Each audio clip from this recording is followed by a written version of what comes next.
Whatever you want. Yeah, I know, I do. All right. All right, we're gonna try and move you out, Patty Jo, so you can talk and be heard on the thing. So this is Patty Okay, Jo, I can still hear everyone.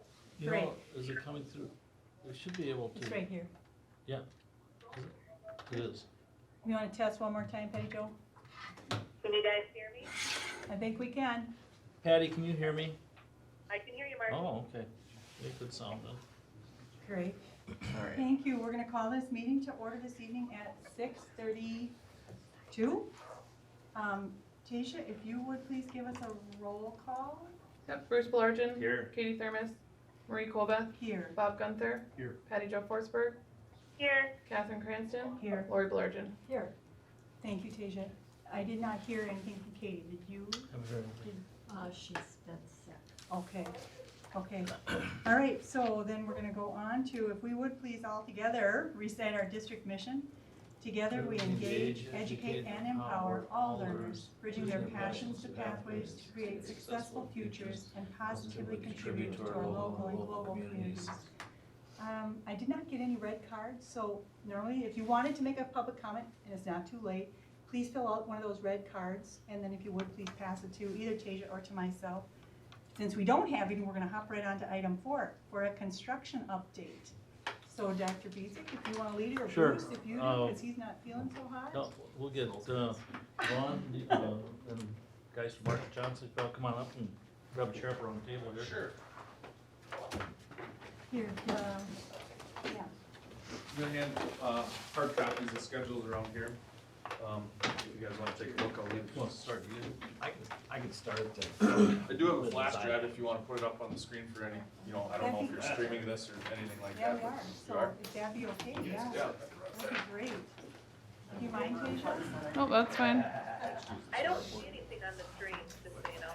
We'll try and turn the monitor video to it. Thanks for letting us know that. Which makes sense, I don't see there's no you video guys on. or Vaughn go When I click on first, the does it live make stream, any nothing difference? comes up. It's the Flip old will. stuff. Oh, wow. Okay.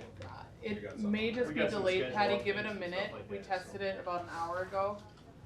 So hopefully in just a minute it will pop up for you. Alright, I'll let you know. Thank you. All right. I don't have internet.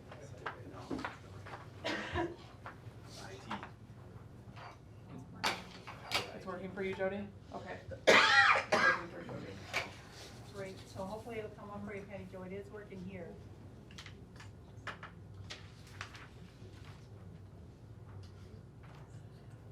And we have handouts here. We'll save your copies there, Patty Jo, for you.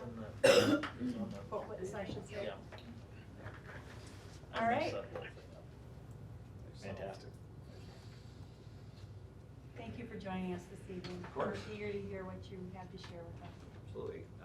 Thanks for having us. Again, my name is Vaughn Dirks. I'm one of the partners at Wold Architects and Engineers. Been leading the design process from our office. Mark and Johnson's going to talk a little bit about schedule as we get further in the presentation, but we wanted to come talk to you tonight about the completion of the first phase of the projects, which is schematic design. And schematic design is really, it's relationship based, it's what's next to other spaces, it's more of the functional pieces of the project and confirming how are we gonna do the scope that was in the referenda. Future phases will be design development, which is really much more detail oriented and where the project goes from 2-dimensional to 3-dimensional. And then on the construction documents, which is drawing it for the contractors to be able to bid and really get the projects underway for construction. So this is really at 30,000 feet, if you will, for the projects. And so we're gonna look at both the middle school and the high school.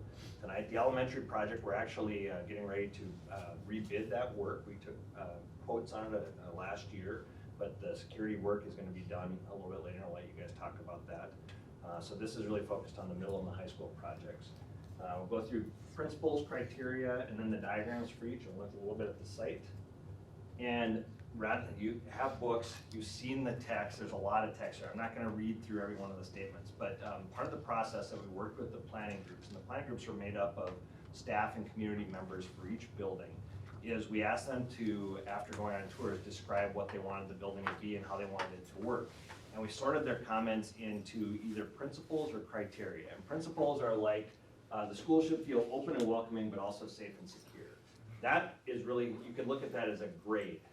You can judge the project afterwards and go, does it feel open and welcoming? And you could give it an A, you could give it a B, hopefully you'll give it an A, but it's sort of a scale and it's a little bit more subjective. Criteria is much more black and white, and it says what spaces need to be next to which, how the building needs to function and operate.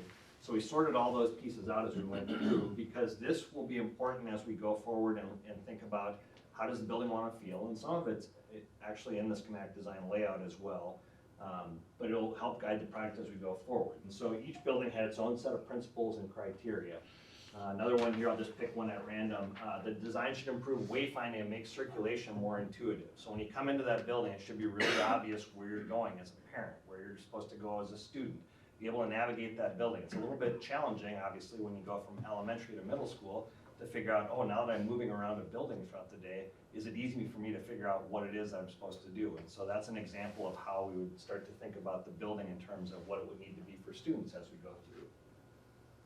Here's where we start to get into criteria for the building. And so as we talked about each space, we looked at what are the specifics for how that needs to function. So there were some common things like the main entry should have a secure vestibule that directs visitors to reception prior to entering the building during school hours. So that's similar to the work that's going to be at the elementary school, where after school starts, all visitors have to pass through the office space as they come into the building, sign in, and can't be allowed to come back into the school until that's happened. Another one, outdoor play areas should be accessed from the current entry. So when we looked at how do they want students to leave the cafeteria space to go out to a play area, because the play area has to move, where do we want to put that? They wanted to make sure that the students weren't going to cross any traffic paths going out, and that play area would be easy to supervise for them directly out that main entry. So they gave us a very specific location for that. And then there's much more criteria for every single space as we started to go through and look at it. A big part of that middle school project is moving the front office from the current location to what's probably considered the back side of the building as we redo some of the campus drive coming around. So we had criteria for how that should work and what spaces should be in that office area, as well as student service spaces being near the students off of the commons area. And so you'll see that reflected in the diagrams. Classroom spaces, special education space. So for example, spaces should be designed to accommodate student-specific needs and support pull-out instruction, meaning they wanted the special ed for the areas to be directly adjacent to the classroom, so it's a lot easier to have students pull out, go right to that area and be included in the pods versus going to a destination special education space, for example, on another part of the building, so that it's a lot easier for students to get that one-on-one support. Flexible learning spaces, the middle school is already set up in that environment, but we talked about how are the grades set up. They wanted a 5-6 part to the building and a 7-8 part to the building, with some separation to allow younger students and older students to work together. Also a mix of glass walls so that they could see and supervise that area. One thing we talked about was that you're less likely to have students use those spaces unless you can see and supervise them. And so they wanted to make sure that every teacher in the classroom could easily be able to see what's going on, and it would create that community environment of the 5th and 6th area and the 7th and 8th area. We also talked about things like, where toilet rooms should be, how we look at gender neutral spaces, additional staff toilets within the building to make it work a little bit better. Talked about some things like where permanent concessions and school store might want to be located. Talked about lockers and how students would use those. Looked at exterior considerations for the building. And you're probably right now thinking, wow, for architects, you guys sure write a lot of words and I'm not seeing any pictures, which is actually part of the process as well. We really work with the staff and the core planning group members to understand how does it want to function and get them to nail down that criteria and really work through those pieces before we start drawing pictures. If you don't do that, it's do you like option A or do you like option B? And then we're getting into those questions anyways. And so we really tried to refine the work as we went through with them. So after about 2 or 3 meetings, we had the first diagram, and then they would work on the criteria a little bit more.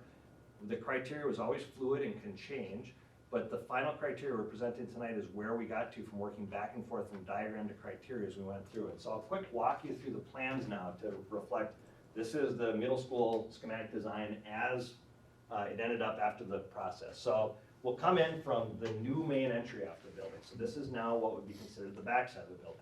There'll be a new drive, parent drop off in this location. The main office is going to take up this entire area, which actually goes out into some of the old locker room space. That will give the main office a view of people coming into the building, pass through a vestibule with reception right in this area, And the big piece that's different is we're actually going to have student services along the entire commons area so that students can get that support as opposed to going into the office to get those spaces. They can work right in that area. Part of the way that we're able to do this is we worked with your activities director to say, what's upstairs right now? There's a wrestling room up there. It's the only space upstairs, and it's actually not ADA compliant because there's not an elevator going up and down to that area. So rather than put an elevator in and try and reconfigure the stairs, we said, do you need that up there? Should we figure out how to move that down? We worked with them for how to program that space, move that out of that area, so that could be storage upstairs. It allows us to reconfigure spaces being taken up by stairways right now, and that all becomes mechanical and or storage space up above. So now all of our student spaces are on one floor. It allowed that student services to take that entire space in between renovated bathrooms. All the toilets get renovated as part of this.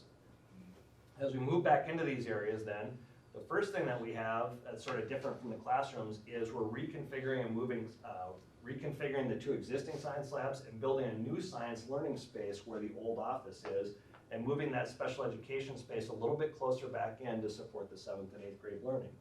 Part of the reason for that is we've got a lot of infrastructure in place here, but the other component was they really wanted to have science and that type of scientific-based learning on display. And so we're gonna have a lot of windows out to that commons area, so when you have the community in the building, they can see what's going on in that space.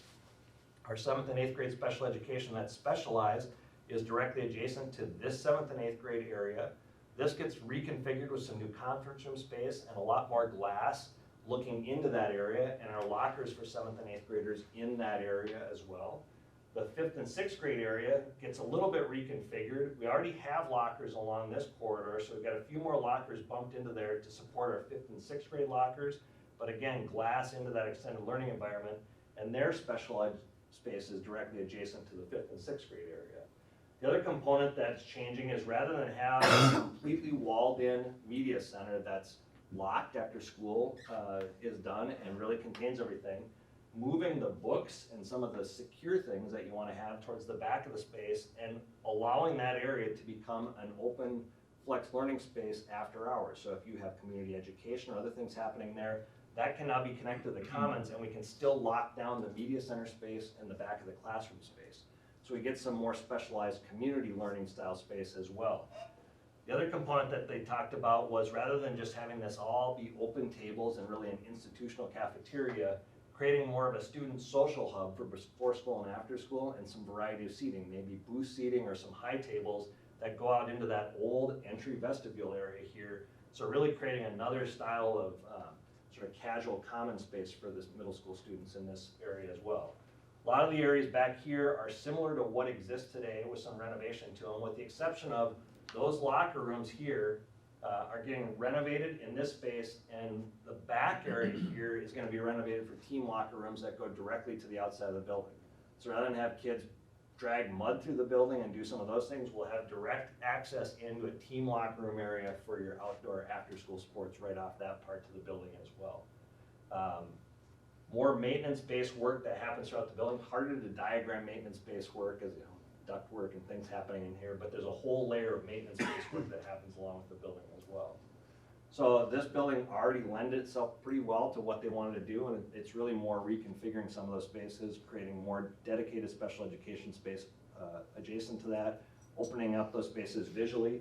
We still have lockdown areas at this point, and this point, so in a security situation, rather than look at each classroom as that secure environment and not having windows, we stop people from moving back into those wings from the building, from the entry point coming in. Questions on the middle school so far? If not, I'll hop into the high school. Same concept again. We ran both groups simultaneously. They're separate projects, but we took them on tours together as we went through the principles and the criteria. Rather than, again, read through it, I'll point out a couple of areas that are really highlight focuses. So one thing that they saw on tours was we went to Spring Lake Park and they saw science areas, and they said, we like that idea for our tech program. We'd really like to reinvent how we think about the tech program from start to finish and have it reflect an open collaborative space. And so a lot of our design focused on that. Some of it focused on how we're gonna do the classrooms, and then they saw a lot of student learning space outside the classrooms for students to work independently. And so our criteria really focused on a lot of those things. Again, a lot of words to get to a diagram. And most of the work, if you remember, focuses on the classroom side of the building as opposed to the gymnasium side of the building, for lack of a better word. And so I'll walk you through the building as we come in a similar manner. We don't have to move the office here. Office stays where it is, but we do create a new entry vestibule, and we're reconfiguring the offices. One of the challenges we had when we looked at this previously was that main reception area is so small in the high school, and so that's gonna get reconfigured inside the space, along with office areas in there to create a better secure vestibule coming in and a more purposeful reception space in the building. As students move back into this area, we're widening out this hallway in this location and creating a digital commons, meaning some locker space, some booth space, and some passive learning space to blend from what will be a future commons area in future phases if the multi-purpose room goes away and you build an auditorium, so planning for the future, but also to create that transition from noisy back to quiet as you go back in there. We talked about lockers at the high school, and what they came up with for an idea is because they're not issuing lockers to every student, the students have it on a preference basis. They, if they want a locker, they take one. If they don't, they said, we've got such a variety, do we need to have them all be the same size lockers? And we thought about it, no, there's nothing that says you have to have the same size lockers. And so what we're looking at here is actually a variety of sizes from big to medium to small, and a punch code type system like what you'd see in an amusement park, so that anybody could pick the locker they want for the day, punch in the code, and it's locked for them. So they don't have to have the same locker every day. They take what they need that's available. Some days they may not even use a locker, so they're not keeping their stuff in the locker on a daily basis. They're using it on a day-by-day basis as they go through. As they move back into this area, what was the media center is being converted into a much larger extended learning environment with that secure space, the books and some of the space they wanted to lock up in a smaller area after hours. But the high school really doesn't have that built-in computer lab. It doesn't have some of the things that the middle school had. So this space becomes open and usable for all hours of the day if that's how you choose to use the building. A lot of glass in the building. We looked at how we reorganized some of the classroom spaces, and we bumped out some flex areas back into spaces around here, so social studies would have their own flex breakout space. Spanish and world languages would have theirs. The English would use that media center space. In this corner of the building, we're creating that science suite.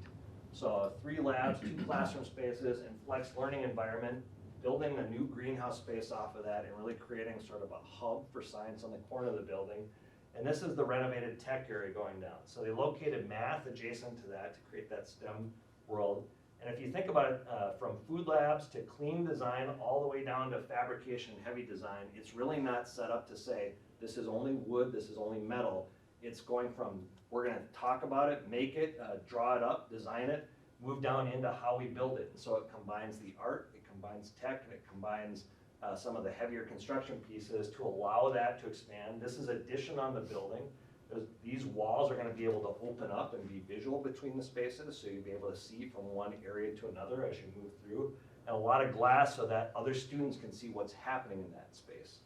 One of the things that the staff talked about was, we feel like some of that area has a stigma and other students don't know what's going on in there. We want to really engage all students and allow them a better understanding of how we're actually doing some of these STEM environments down in this space.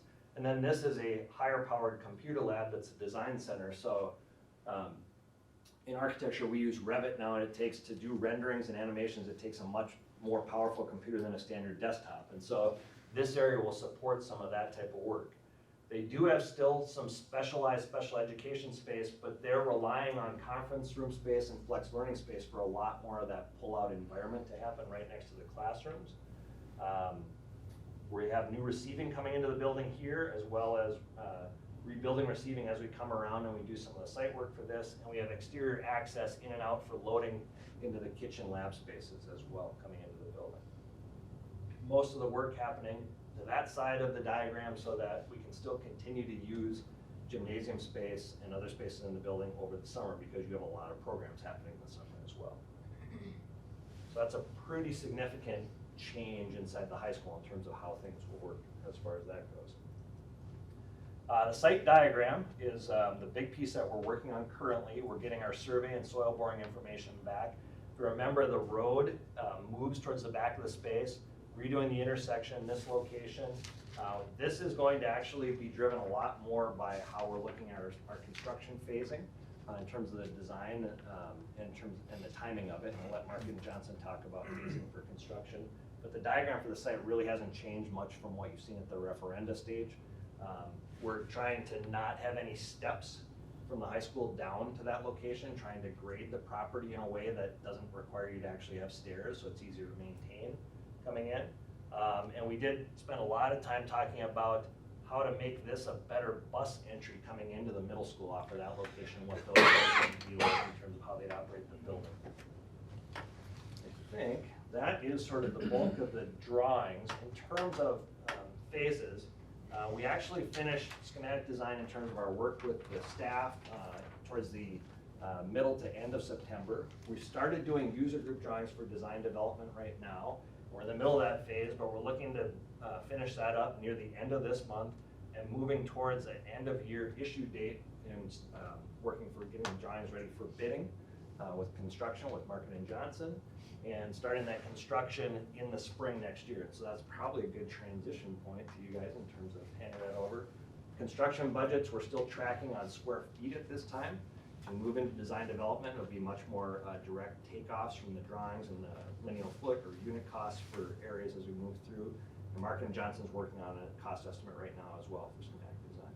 We believe we're on budget from an A&E standpoint, but we want them to double check it as we go through. And we'll continue to do that as we move forward, so that we're running two sets of estimates and we can compare and contrast.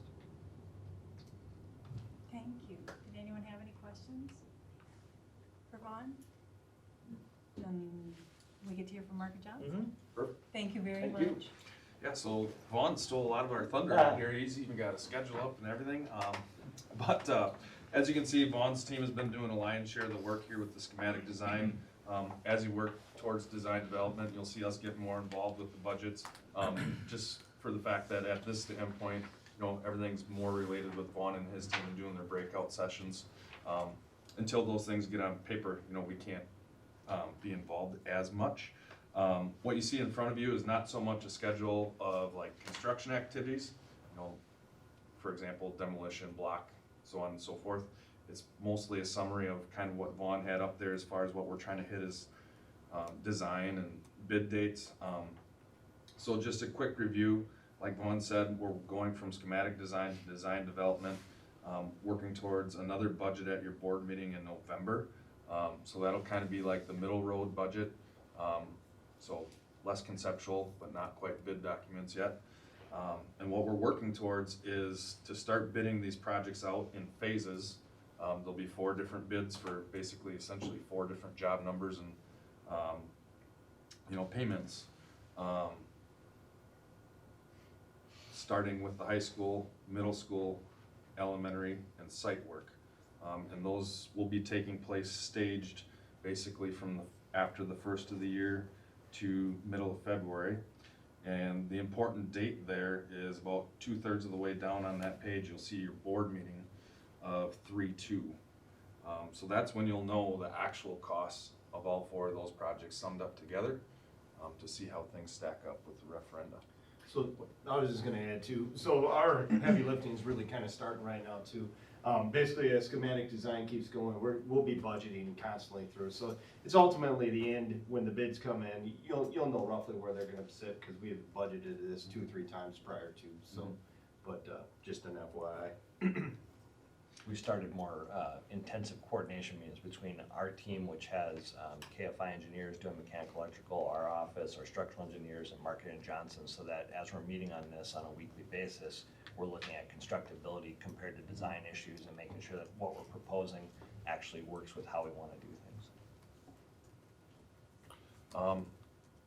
And then on another note, we met a little bit before we came here, and Ryan Iverson said you guys have talked a little bit too, and he kind of wanted to hit on logistics of how things move, who's moving stuff out of what classrooms, and at this point with Vaughn, he's getting close to that with his design, but a lot of who needs to move when and how much is going to dictate how much work is getting done in that area. So I don't want to sit here and say, every teacher needs to move all their stuff and they gotta bring it to their own garage, or, you know, it's nothing like that, but, But they do. No. Yeah. No, we're gonna work that stuff out as, you know, Vaughn finishes design, you know, if we're only painting a room, we're only doing flooring in a room, we're not gonna make that teacher, you know, completely gut their room. That's, you know, that's. So basically, a lot of the logistics are Yeah. gonna get worked out as the plan gets worked out, so to speak. Right now, we're at, like Vaughn said, we're at a high level phase where we're talking square foots and, you know, bubble diagrams, so to speak. As we delve into design development, we'll know what walls are moving, what rooms are really gonna be impacted the most, and that'll help us to define a plan for moving forward with all those logistics and moving. Another thing we're thinking about as we're obviously diving into how you guys laid out the design and where all the parts and pieces are going. Printed off all the existing drawings, so we probably have 2-3 inches of all the additions, and trying to understand how all the buildings work, and how everything's laid underneath the slab. So if we have to move an area and put in new toilets, how are we digging it? Where do we have to cut the slab? Where are we tying in? So we're trying to do all that analyzing now in the schematic design budget. We're about 90% complete, so we're getting there. We're going through all that information. Another thing I wanted to touch on is the 4 points that you had here of when we're bidding those projects. They're staggered, and they're staggered for a reason. Is at bid time, when bids are due, we see that mechanical subcontractors or maybe an electrical subcontractor, maybe he only wants to bid on 2 of them and not all 4, and he wants the bid staggered to help him with his material quotes and his vendor quotes. So that was staggered for a reason, because we've noticed that on some of other school projects where it helps that way to help with results and make sure we get maximum participation come bid time. Likewise, there's a lot of work that has transpired during the summer, so, you know, we talked a lot in our interview process that there could be potential where one contractor isn't capable of doing all 3 schools. So, you know, if we can, you know, they're successful on one project, they might not bid to the second one, so we'll kind of divide and conquer there if we need to, so to get the amount of manpower we need to get the work done. Another piece too, as design development comes along, and what I'd like to do, you know, what we should do for your next board meeting is we get more information from Vaughn. It's kind of line up our schedules with your schedules and see how, as a district, you know, summer school and activities and all those things are gonna jive together. So we can put a diagram together, similar how Vaughn has his thing color coded up. We'll have a color coded, you know, quote unquote phasing plan, that we can work together. And To match our schedule. yes. It would be kind of like this only. Yeah, kind of like what he had in his book here of, let me flip to it here. Vaughn's got a lot of colors here. We're not gonna have that many phases. But similar to this, we'll have this broken down, and it might say, you know, phase 1 is May, and this is, you know, super general, June, July, August, so on and so forth. Put dates to areas, and, you know, put, code areas that are kind of off limits, like you guys need this space for activities in the summer, so on and so forth. So Sounds good. that's what we're working towards. So there's a few things that we've learned over the last couple of summers after the recession, in terms of workload and sort of stress on schools and what you try and do during the year.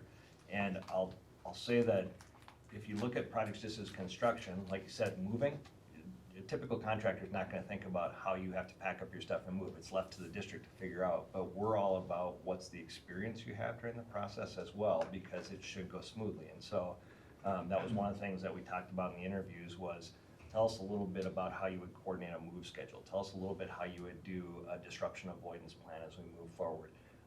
How do we actually get subs to finish work after the project and not leave punch list items out for months and months? And so as we go through, we're gonna be looking to what can we write in the front end of the specification to give not only ourselves, but Markin and Johnson more ability to control the subs and get them back or move forward with completing the work with another contractor if they don't finish in a timely manner, so that you don't have things lingering for a long time. We're helping your staff reduce their anxiety in terms of boxing things and moving things and really putting together a good comprehensive move and organization plan for you, so that it's not just about building the project, it's also about having people understand what their role is, what they're supposed to do, and have that communication process. And a timeline. And a timeline. That's Yeah. really a Yes.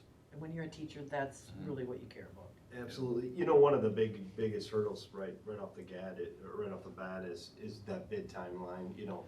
There's a reason why it's before school in a certain amount of time, is so we can acquire a lot of the long lead time items, you know. For instance, if there's mechanical equipment, some of that stuff is, you know, it could be 8 to 10 weeks just to get that material in hand. So it's real important that we get those bids up front, which we're really striving to do, so. I mean, if that shifts a little bit a week here or there, that's all right, but I mean, at least we have a couple of month cushion here where we can start to acquire some of those products, so we have them ready to go when we need them. I think from our standpoint too, it'll be really important to kind of, on all three fronts actually, you know, kind of establish points of contact, you know, and directories.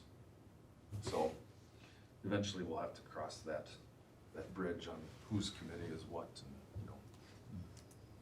So I don't know if you guys put much thought to that yet. Some. Some. Are there any general questions with the construction? I know it seems, obviously it's out of the ways, but it's still, you know, we live and breathe it, so. Things are gonna come fast. Yeah. That stoplight, or is it a stoplight that you're planning on putting in, or? Well, I don't know, the the new intersection The new is- intersection. I don't, those, We need to work through all those details with Take the forever. city and Mhm. figure out exactly how we especially do when we have a it. Have you city done much involved. of that yet at Any all, or- utilities or We've whatever. been waiting for the survey to get completed so that we know exactly what we're Yeah, doing. so survey-wise, I'm sure you probably noticed they've been out, Ayers Associates has been out, their field work should be done, working on some stuff to get to Vaughn's team. Soil borings you'll probably see within the next couple of weeks as well. I forget how many holes were on that thing, A but lot. a lot. I think that whole road. Would be asbestos too, right? Asbestos, I don't think we have anybody lined up yet, but yeah, that is one to do I think it was the middle school. Yep. That George's report wasn't current on, so we'll have to get somebody here to do that. Not a big deal. So elementary is basically just the entryway, and so classrooms probably won't be- Mechanical too, and a roof. There's Yeah. maintenance work that'll happen over the course of the summer, but the biggest construction piece we're trying to knock out of the way is that security piece before the summer. But for the HVAC system and the mechanical work, teachers don't have to pack up their rooms for that, do they? They may have to move some stuff to the center of the room, and so we're gonna try and figure out what's the least invasive thing that we have to do with staff to get that done. We've done a lot of that where we have them put their things in boxes if necessary, or just push them to the center room where they're tarped and covered so they don't That's have what I to was worry gonna about say. moving Yeah, things out. just depends on how much work we gotta do in that room. So sometimes the mechanical, you gotta get above the ceiling, right? So if we gotta tear out parts of the ceiling, maybe we consolidate the material to one side to cover it with plastic and poly, so it's, you know, it stays dust-free and everything else like that. There's gonna be some rooms that there's gonna be probably very minimal, if any, impact, so to speak, so.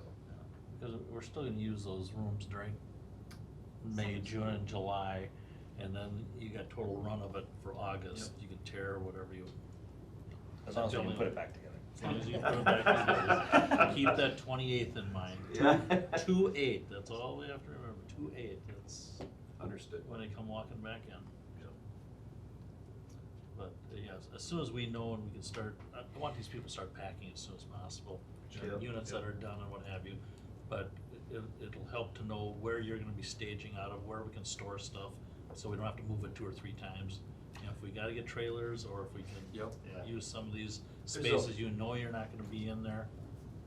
Yeah, there's a whole host of options. Really, as we develop that plan and we understand how much impact's going to be in a particular area, we can determine where the best place to store stuff is, you know, what rooms will be impacted most, which won't be, kind of deal. So there's a little bit of development of a plan that's gonna help.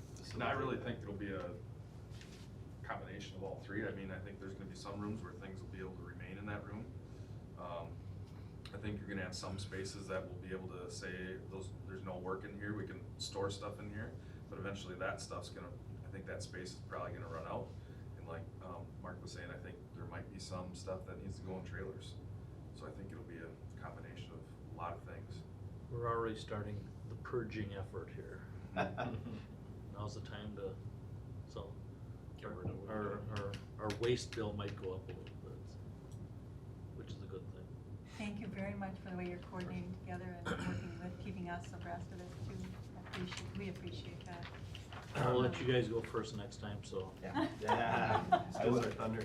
I would like to say one other thing that I forgot to mention during the presentation, and that is, your administrators and your staff that have been involved with this and the community members are extremely good big picture thinkers. They're thinking out to the future. There's very little resistance saying, well, this is how we do it now, and so this is how we're gonna do it in the future. They were looking out a good 20 years plus in the future and saying, what do we need to do? And so I wanna compliment your entire team and the people that worked on this, because they did a great job. It was really fun working with them.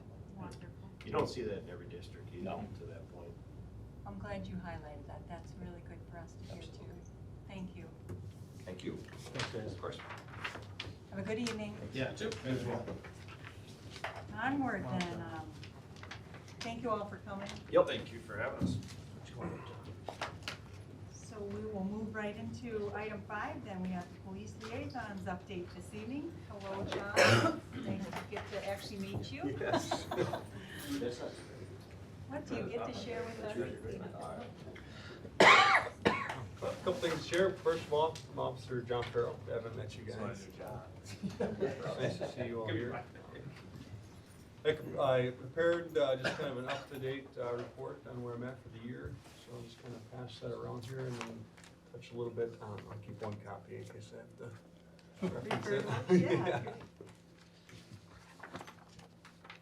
But I guess a little bit on last year, because it's not touched base on this. Last year was my first year in the school district. I really had a good time. It was nice getting to know all the staff members, all the students. I tried to be really proactive and involved, getting into classrooms, just having conversations with kids as I passed in the hallways and enjoying times during lunch. And some of the just simple interactions were some of the fun ones. You know, I played cards with a couple of kids that had some free time, and it was good. It was nice to build those relationships. So I guess kind of thanks for giving me the opportunity at that. So, but that was kind of so last year, I guess on like an enforcement end, the two things I ran into the most, one was the vaping issues, which I think we're seeing all over the nation. Somerset's not unique in that. And then truancy is the other issue that we run into.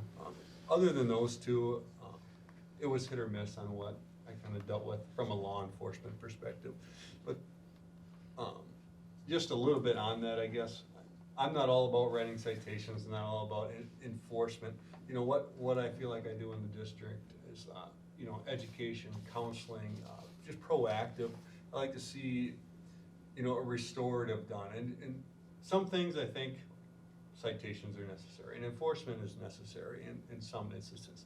But we're dealing with kids here, and they're learning, they're growing, and I think that's a unique part of being in a school versus on the street. So, any questions about last year, I guess?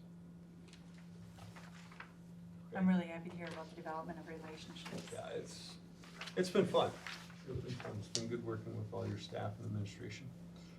So up to date, this report kind of covers August 29th to October 5th. And I apologize, like putting graphs and things together is definitely not my strong suit, so it's a little confusing. I'm sorry. Oh, this is fine. This is great. This is all we need. Okay. So just a couple things. There was 27 total working days that are covered in this. Of that, I spent 148 and a half of them at the school, and then 39.5 are hours I worked outside the school. So if I was called out of the school to handle an incident in the village, I spent approximately 39 and a half hours doing that. And then there was 28 hours where I was out sick a day or there wasn't school that day. And then, so this is where my administrative skills aren't the strongest, but so non-school requests for service are the times I was called out of the school to handle something in the village. It's probably no surprise that we're a little shorthanded at the Somerset Police Department to anyone here. So balancing that, and then within the school, on the other side, are requests for service. And this covers a variety of things, from administrative meetings to coming and talking to a kid that we would title a welfare check and things like that. So there's 46 total school requests for service, and then again the 20 non-requests. So a total during that time frame would be 66.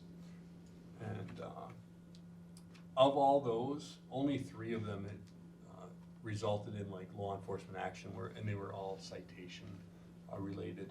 One of them was for electronic vaporizer, one of them was for electronic vaporizer with the THC, and then one of them was for a period truancy. So those were the 3 citations. So we'll have 46 requests, 3 ended up in citations. I think it's a pretty good balance. And then I just have a note in here, and you'll see under the summary that I did issue one other citation during the school day, and that's because one of our students violated the school bus stopping arm. So that was one other thing that's not counted as a school request for service, but I wanted to make a note that I did issue a citation during the school day for that as well. On the non-enforcement end, I got to go to the 2nd grade classroom. I had a great time there talking to the kids about what a police officer does, and I was fielded some pretty good questions from the 2nd graders. That was good. I visited high school classrooms 8 times. Nothing really formal there, just the opportunity presented itself, so I went in the classroom and visited with staff and students. And in the middle school, I was able to do like 2 times. The high school, I tend to visit with more kids, just because of the design of the school day, and that's where my office is. They're running, the flex mod schedule versus like the schedule that's at the middle school, where it's more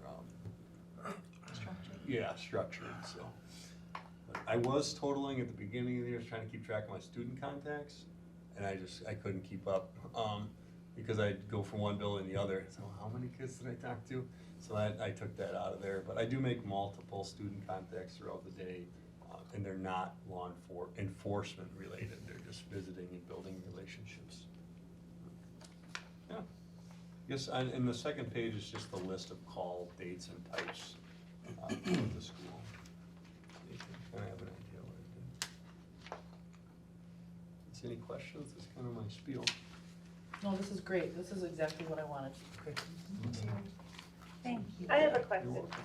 Okay. Patty Jo has one for you. Sure. Go ahead. Hi.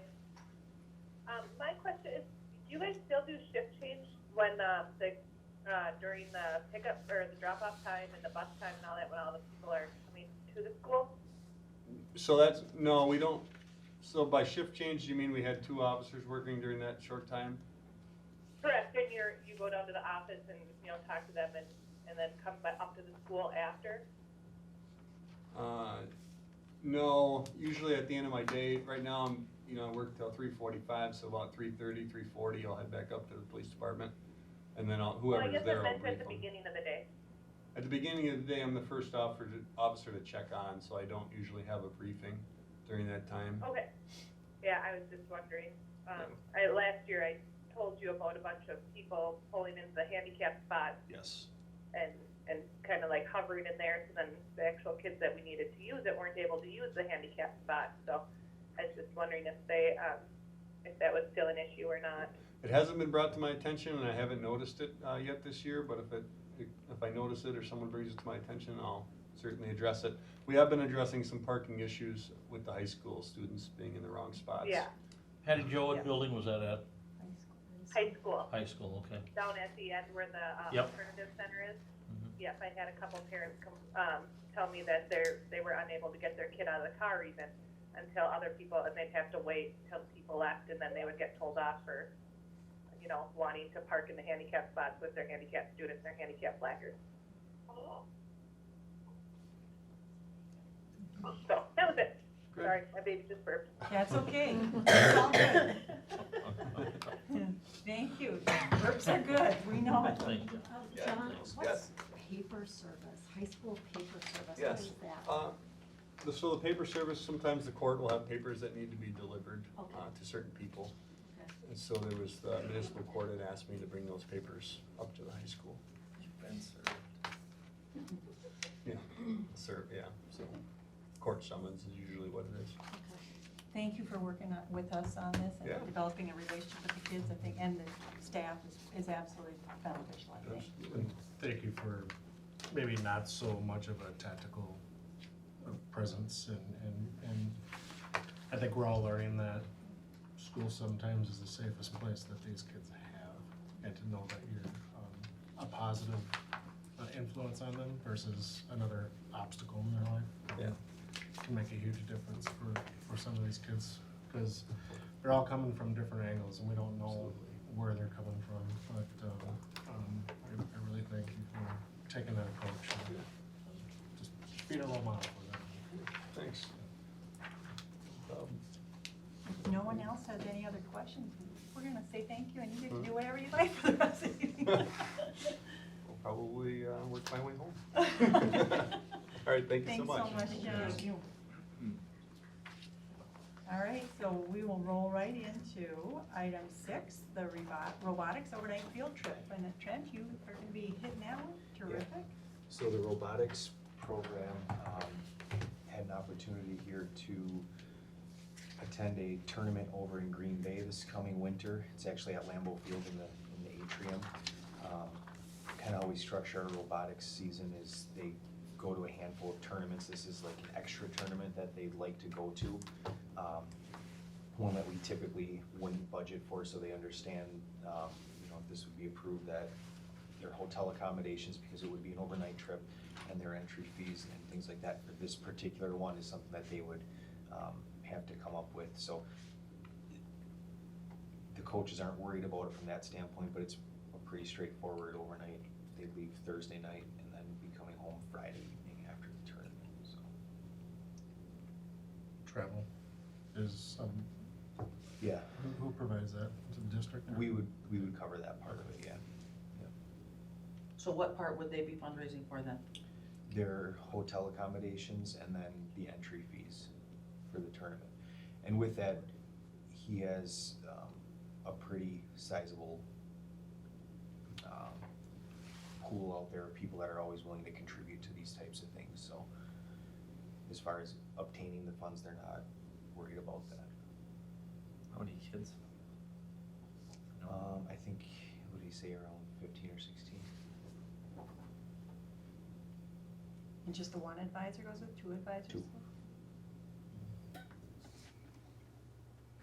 Any thoughts on this? I think it's wonderful, and if they, Oh, yeah, it's a no-brainer as far as I'm concerned. so would we like to make a motion, or is this just introducing it to us, so at the following meeting we can make a motion? What's your preference? I'm good with just introducing it. If you want to approve it at the next one, that's fine. That's actually something we're gonna talk about a little bit here. This is just for information now, All right, sounds good. everything on here.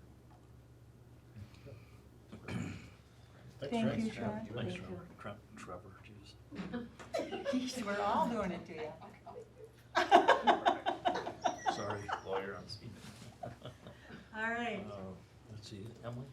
so then we will move to, Emily's next then. 7, thank you, Emily, for waiting so Formally patiently. introduce her, Emily's on, she is our new school nurse. Hello, Oh, hi. I'm happy Welcome. to be here. Thank you. So, do I just kind of jump right in? When I- Yeah, that's great. Go ahead. Okay. So, of course, new RN duties. I've just been kind of going through some of the medical policies. There'll be more in the future, but just a couple of things that I wanted just to kind of run by you guys for updating. Some of the old policies, medical policies, don't have anything in them regarding our Infinite Campus or online portals, which is what we've been using to update us on children's, medical conditions, all of their emergency contacts. So I was just looking through the policy and had asked to see if there's a few things that we could update on that. Did you guys get a copy of that one? Okay. Nothing for big changes, but just knowing for people who may be a sub or anybody in general, that where they can find the information for these kids to take with them on field trips. It's come up a few different times in the last week now where people are getting the information to go on field trips, making sure that there is somebody that has training on EpiPens versus glucagon pens or injections, but making sure they know where to get that information. If a kid gets hurt, if something happens by chance on a field trip or even at the school, the best, most fastest, accurate way to get a hold of a parent or know what their emergency health care is. So it's basically where to find it. What about people who don't have access to Infinite Campus? Everybody should have access to Infinite Campus that would need it on the health standpoint. I've been working with IT, so even our subs they are able to get onto Infinite Campus, at least to the health park site, so they'd be able to pull up any health alerts that would need to be for anybody, and also contact information. Awesome. That Good is- luck. That's really important. I think Yeah. that's good. I mean, sounds great, but. Yeah. No, they're just lucky if they get a password and a login. Exactly, and they made it really, really easy. Everyone's got a basic login, and they got the QC bar, so they can just hold it up, and they can all get Yay, easy access with the Chromebook, so Good. it'll be really good. that is It'll be great. good. Quick access. Moving along with the times, right? Yeah. Yes, that's wonderful. And in all three of the schools, I have not actually visualized any of the emergency cards even being used anymore.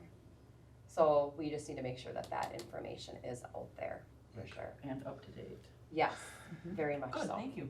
Yeah. Ah, So is there a legal requirement to have a parent's signature on file? As far as I know, no, and I've been looking on DPI and I've been doing my research on it, and I have not visualized anything on there that says there has to be a parent signature.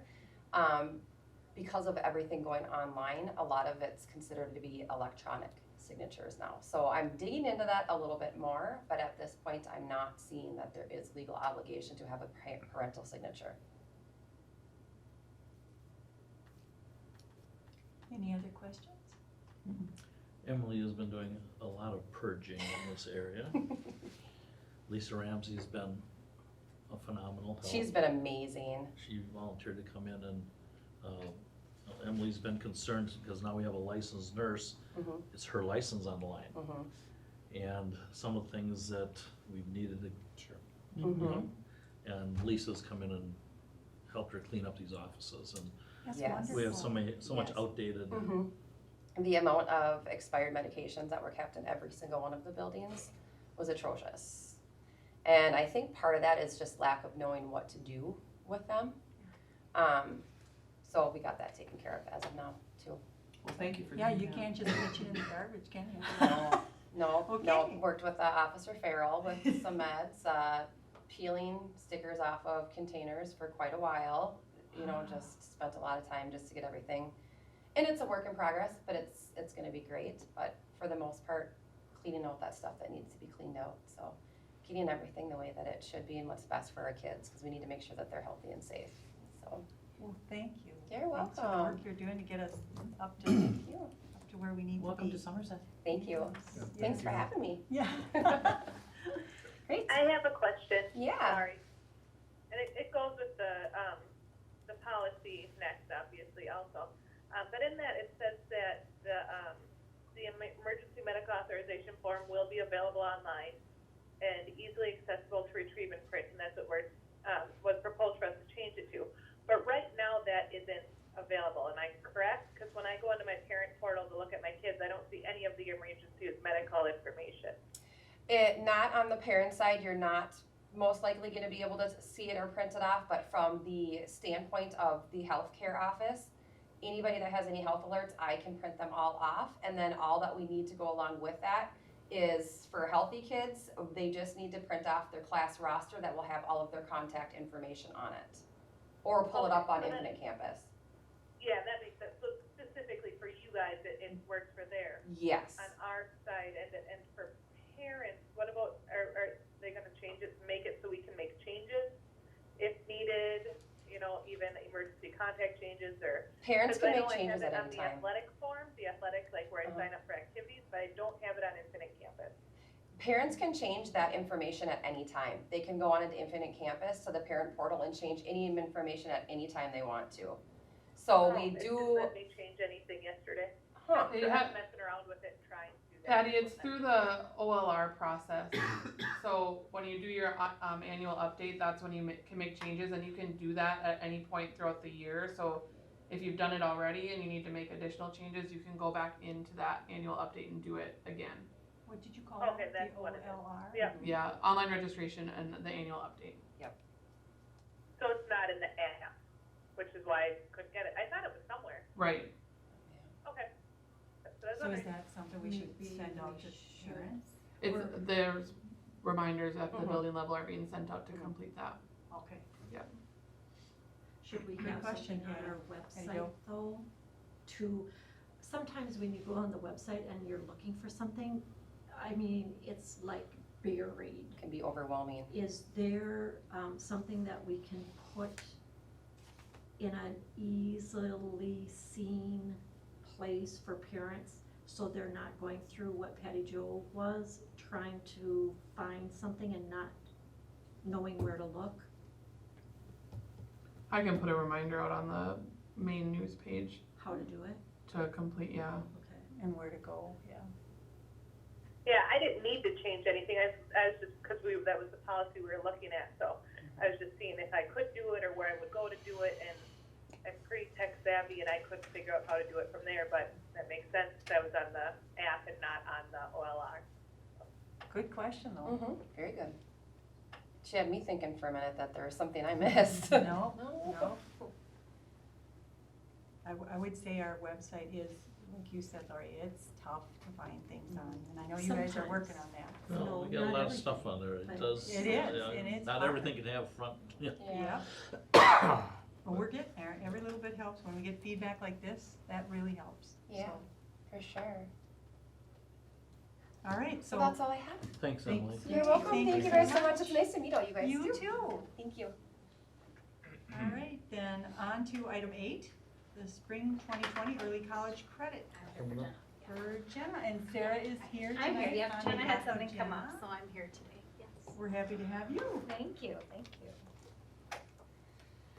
So I believe you all received a memo with all of the classes. Okay, so Jenna prepped me and said, I am here to answer any questions that you maybe have on the courses that students Well, first of are all, requesting to take. I would like to say how easy to read that form Good. was, Good. and how, I really appreciated how things were marked yes for the ones that were accepted and the ones that weren't.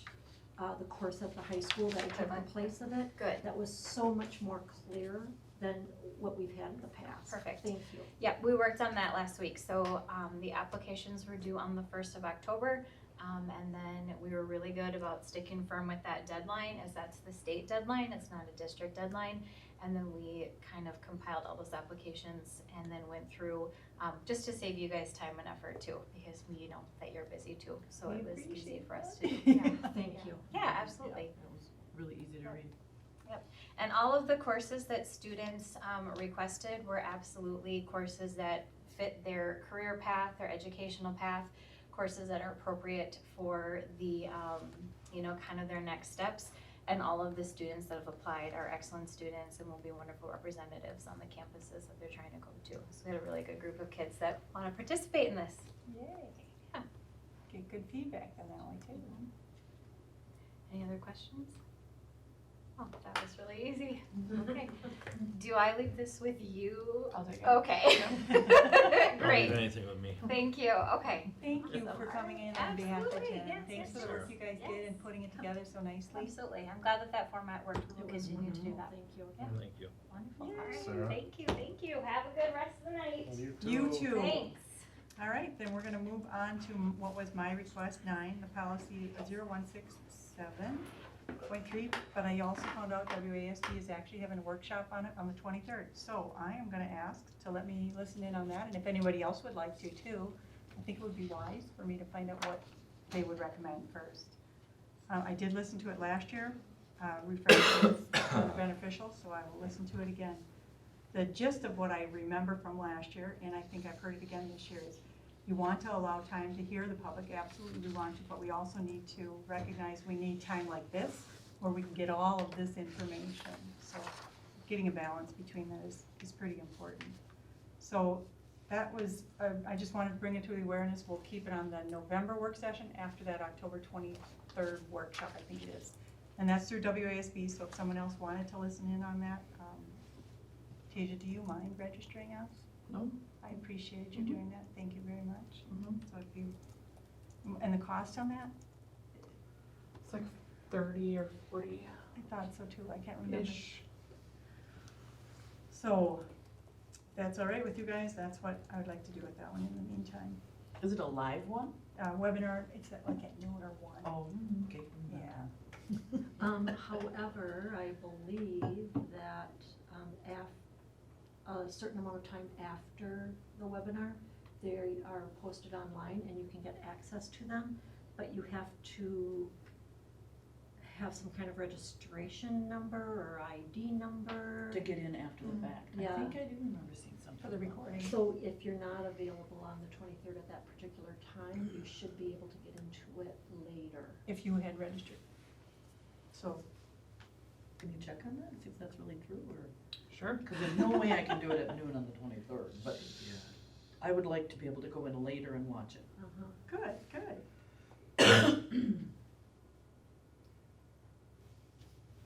So, I'm glad to hear you want to, thank you. All right, so now on to item 10, our work session versus committees. Sure. You know, the next few items, you should refer to the weekend update on there, and I apologize for messing that up this weekend, because typically I don't do them in Google, and when I did my transferring, I erased the original, but I think I'll recover it. you're recovering it, okay, so, and I didn't wanna post this, because this is just my opinion, and it wasn't really, it's not, it's discussion topic type things. So, when we went from committees to, the work session, philosophy, so to speak, it was, so everyone was in on all the conversations, rather than just having 2 or 3 people really spearheading whatever we were talking about, whatever the committee was. We've kind of migrated away from that, where our work sessions were almost identical to business meetings, as we were dealing with a lot of action items. And we talked at the administrative team, and just trying to reiterate again, like tonight, this is the way a work session should be. Everything should just be information, and then act at a business meeting. But if you want to go back to committees, whatever your pleasure is, we can be flexible. What's I your think it's thought? quite beneficial to have all of us. Ears. I do too, and the problem, I think, with committees was you really weren't supposed to talk unless you were on that committee. So we could go and we could listen to the other committees, but we couldn't interject. We couldn't Remember ask a Tim Whitman question. always say, I know I'm not supposed to talk, but I'm gonna talk anyway. It just didn't. And we couldn't ask questions. Right. Sorry, Tim. And the other thing was they were presenting the same information to 2 or 3 committees in the same evening. Yeah, I'm for work sessions, but I do think we need to clarify that they're work sessions, and unless it's an emergency or extenuating circumstance, not action. Exactly. I think the personnel things, unless we have the leeway of, sometimes we end up where we have to get people on, in time, otherwise it hurts kids. If we can either let us get the people on and approve it at the business meeting, or we handle only emergency personnel things at the work session. The If that's one of the personnel rules. update is fine with me. Pardon? The The personnel personnel update is yeah. fine with me. Okay, and again, we migrated away, and I'll take the blame for some of that, we just gotta be tighter on our end as far as what has to be done, and a lot of that goes along with not only providing you with somewhat of a calendar, what comes up, but, my people saying, what, I need this, and knowing that they're only gonna get it approved once a month, and we have to provide it for information on the first meeting of the month, so we'll try it again, Great, okay? great. And I really appreciate getting your thoughts ahead of time on things too, because then I can, if I agree or disagree, I can kind of formulate those ahead of time. I agree. So we'll. I only think once a week, so I don't know when That's all I'll I get it need. out to you, but I'm Once sorry. a week. I'll So get it if out I'm soon. understanding right, the majority is still in favor of the work session. Only we'll try and really work towards action on the board meeting, information on the Bob, work. do you? No, I'll go with work session, Okay. actually. I think it's more productive, and I agree with the personnel, updates and the approvals, just because it's timely. Those are some of the only unpredictable things that we have with personnel, so, okay.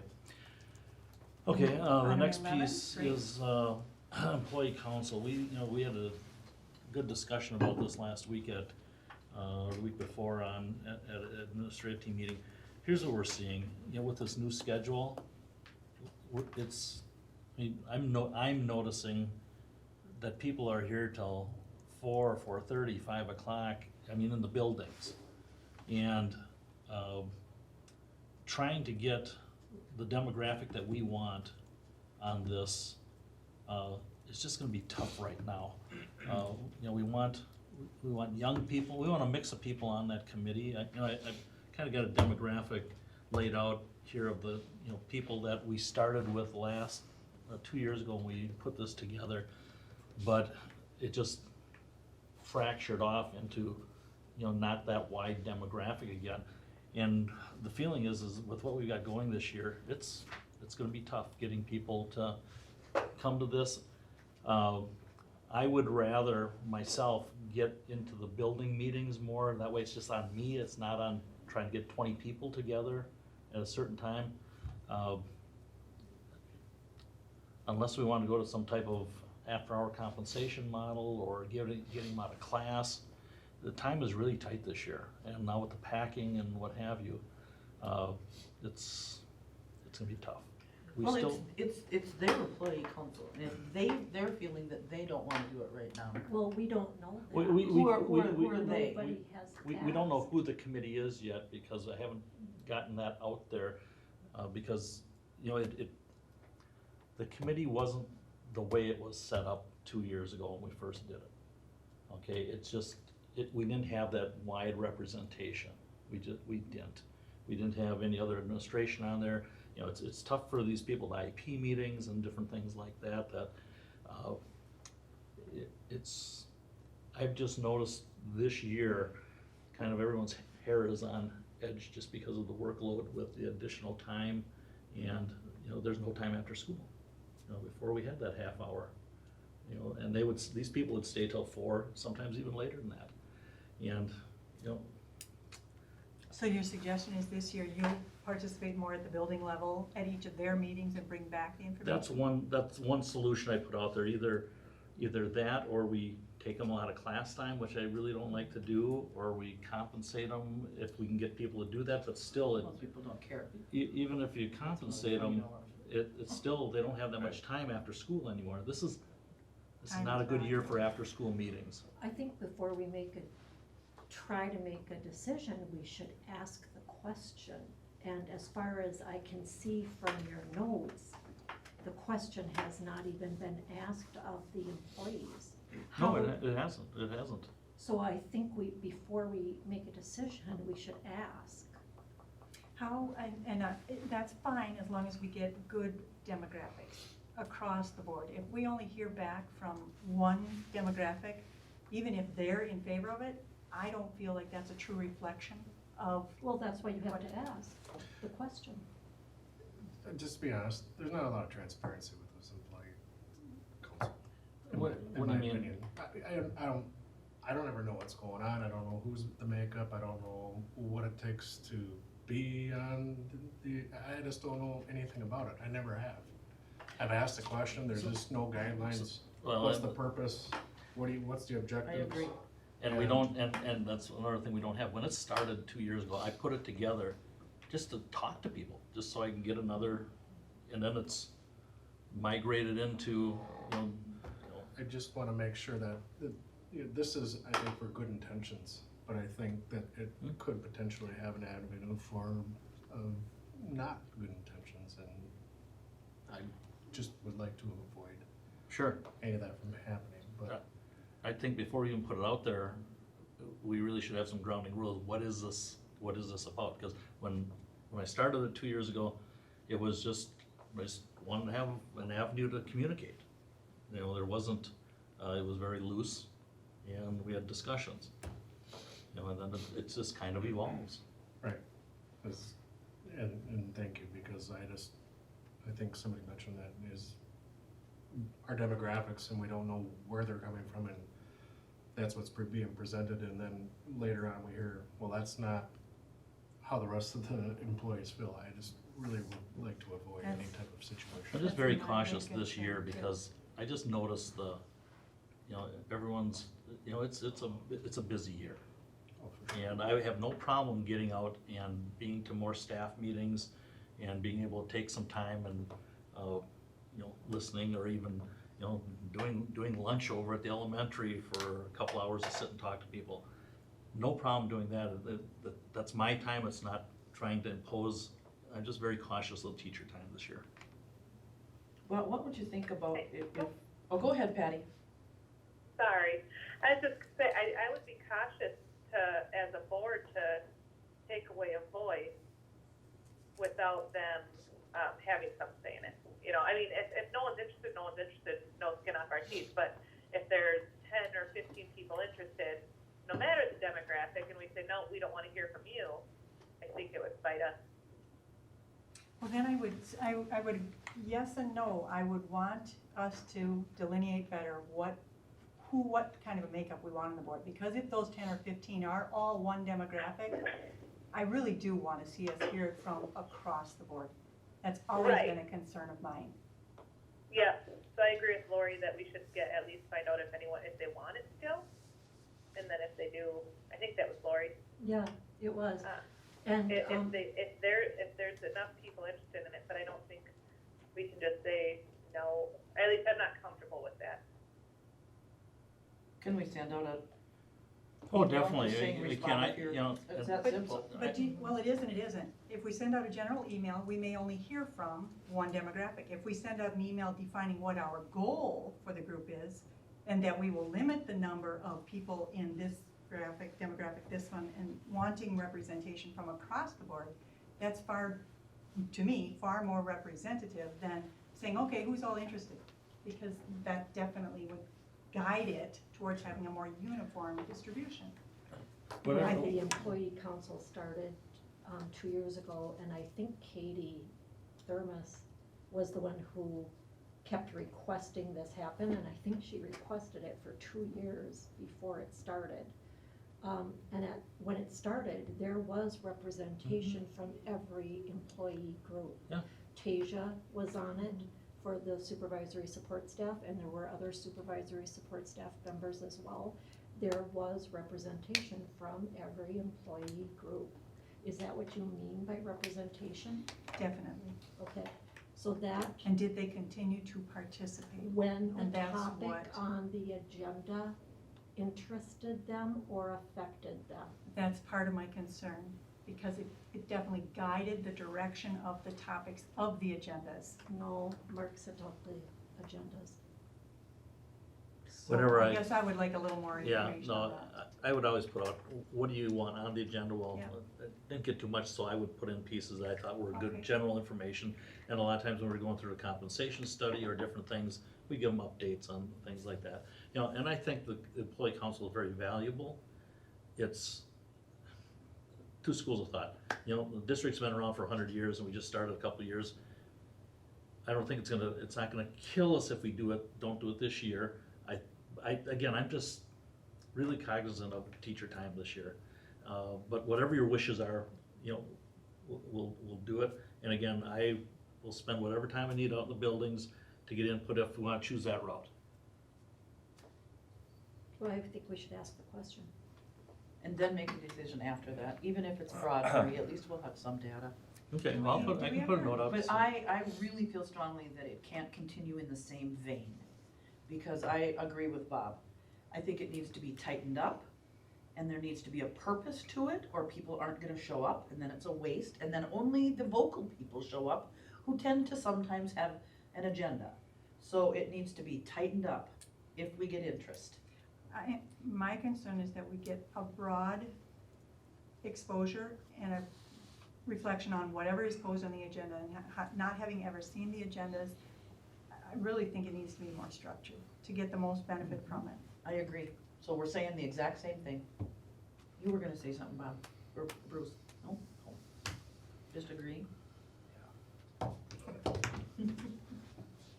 Yeah, I think it's totally valuable and they should be given a chance. I want them to have a voice. I want to know what would be how would it be different if they can tap him on the shoulder at the schools versus having a specific meeting night for employee council? I don't know. And if we send out an email, we have to say, are you willing to? Be in a meeting from 4 to 5 or 3 to 4 to 3, or really compensation, it's great, but people would probably rather just have some food.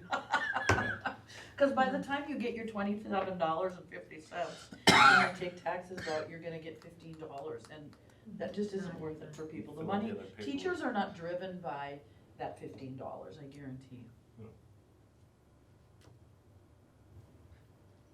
and I'm just speaking for myself. I would agree. Do we have any kind of I guess I want to know more about what the goal of it is. Me too. I We- just we- don't, Yep, I'm not clear on it. we wanna tighten it up, so let's see if anybody's interested this year first. I would have a hard time expressing my interest if I didn't know what the goal of it was.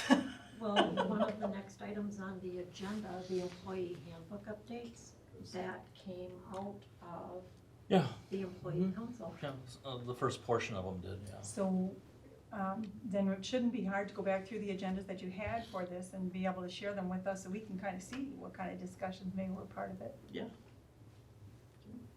Cause that's that transparency piece. It'd just be nice to know. Yeah, no, what- that's, what's going on. So we're, pull them up we're and we'll into see what topics were and, what's Yeah. going on. and it really was pretty open, you know, whatever, you know, I kinda thought be nice to share, get some feedback on. Every once in a while, we get a topic from, you know, people on the committee, say, hey, can we talk about this? But it was really, I was feeding that agenda.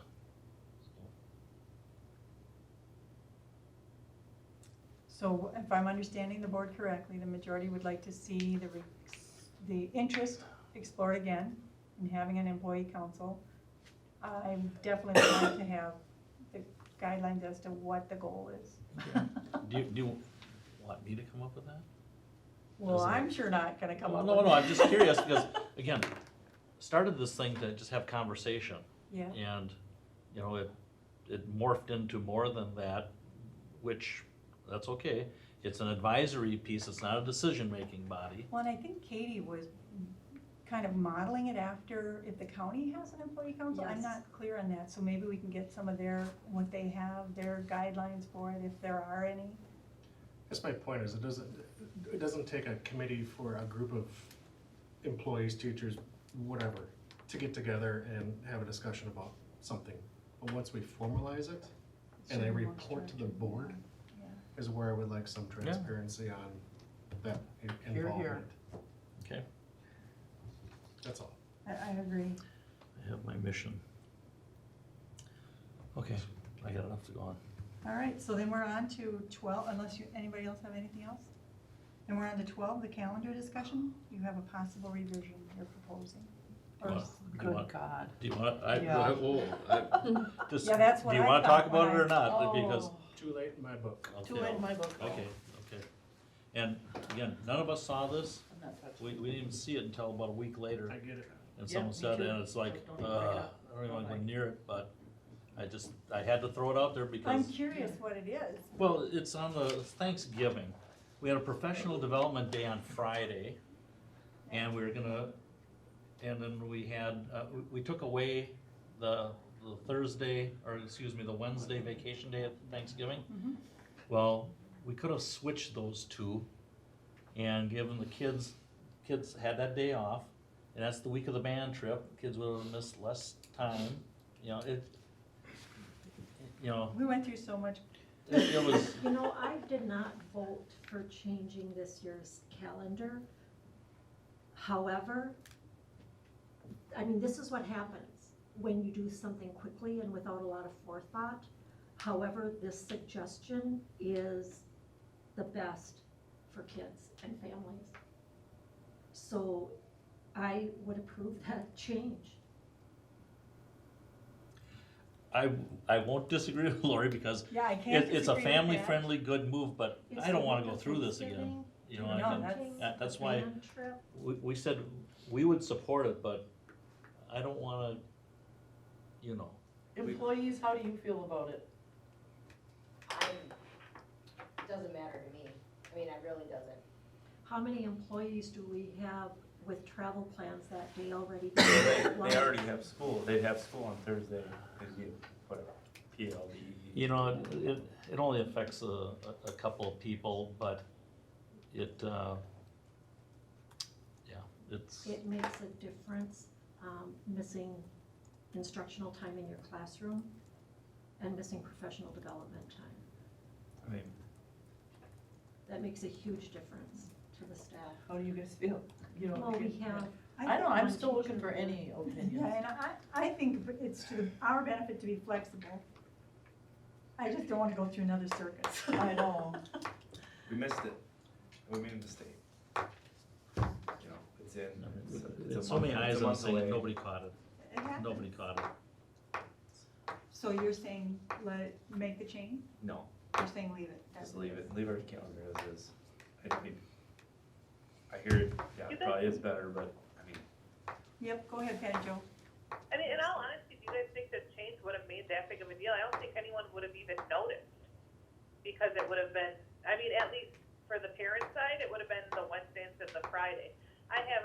Because of the Fridays that are off, I don't keep track of all the Fridays that my children have I off. don't think it would've, I it don't would've made a Monday. big difference, but now, it's like, it's gonna make a difference. So I don't think it would have made that big, I mean, for us it is, like, holy moly, another change, but the Wednesday, Thursday, Friday off versus Friday off, and then Monday, Tuesday, Wednesday on, and then Thursday, Friday off again. I don't know, the Wednesdays kind of make sense, too, in my head. Sorry. Maybe it makes sense, but. No. I'm indifferent, I don't, you know, I feel like I'm not as impacted Well, by it as we're everyone not else gonna make a is. motion tonight, so we wait another 2 weeks, it'll be the 21st, it'll only be a month, so I Or don't does it really even wanna make do it, it. does it even make it to the agenda? No, I'd say no. So we could just do nothing and it never comes up. Do we Right. wanna recommend this to go to the full Right, board, or are we killing it tonight? I think we I'd say should don't have bring the it up. ability to do that tonight. It sounds like a good change to me, but I can't help but feel like we have done many. I think we've done enough damage. Is it such that it can't, I mean, what's the negative if people do the change themselves? I mean, are they missing a lot of school if they? Well, you know, it's even like spring break, you know, we have spring break at such and such a time. People take their kids and go, it doesn't make any difference. That's right. You know, this may have a little twist on a few people, and had we seen it beforehand, would have been a good idea. At this point in time, you know, again, I just threw it out to you because I didn't want you to think I was sitting on this big idea and we didn't do it. You know, you needed to hear it, so. Having that Friday off might give people a lot of, they wanna go hunting up north and they can get out a day early. I mean, I already know. And we're being very flexible with people and travel plans this year. You know, so much of And I this is think a we should. one-year deal to get us through this, And what we'll find from this one-year deal is that flex scheduling can be very beneficial and very workable, so. So we'll Right. leave it as is for Okay, now. okay, If, okay. if people wanna contact you and make that switch, they are absolutely free to do so. and I only heard from one person on this. You know, So, then we'll go with the item 13, the employee handbook yeah, updates. you know, if you pull up and again, I didn't wanna debate all these things tonight. It was basically, yeah, grab Dave too. So, as Lori said, you know, these first few things that came up, and if you're looking at the weekend update here with my comments on there, these are comments from, you know, Dave and I. The support staff and the supervisory support staff, that all came out of the employee council. These were things that, you know, they wanted to see in changes in the handbook. And you'll see in the red, you'll see our comments on here. And, you know, as we're trying to put the finishing touches on the handbook, you know, it really had to wait till the compensation was done because typically language is money.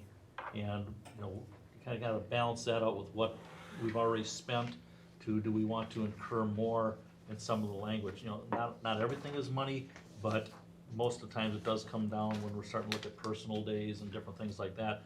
So I guess instead of embedding these in the handbook right now, because that causes all the renumbering of everything, I put it out like this here, so you could take a look at it and see. If you know there's things you definitely don't wanna, you know, we're not gonna give any time to, we won't put it in the handbook, but my thought was, the things that you wanna see to go to a first and second reading in the handbook, we would put in there, and then you could handle it at the business session as a, you know, second or what have you, and take care of it that way. Does that make sense? No. Are you asking us to decide tonight which of these items should move forward? I would like to, I would like to know if there are some things in here generally that if you said, you know what, we agree with your comments, we don't agree with your comments. I mean, we can consider, we can take everything line by line at a business meeting and see if you want to add that or not.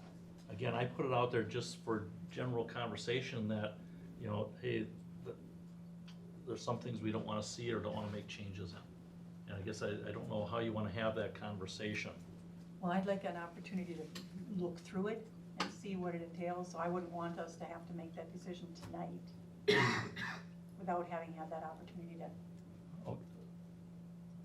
Okay, this is exactly what I sent out 2 weeks ago. Oh, okay, okay, It's so there's not nothing's- more changes. Nothing has changed from what I sent out 2 weeks ago. In fact, I took this off of my, whatever, the 9/25 weekend update piece. This is where I Okay. messed up my Google thing by putting these comments under the agenda items.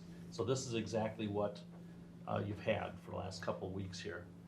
And if you need more time with it, that's fine. It's just that this is the next thing that we want to get done is the employee handbook.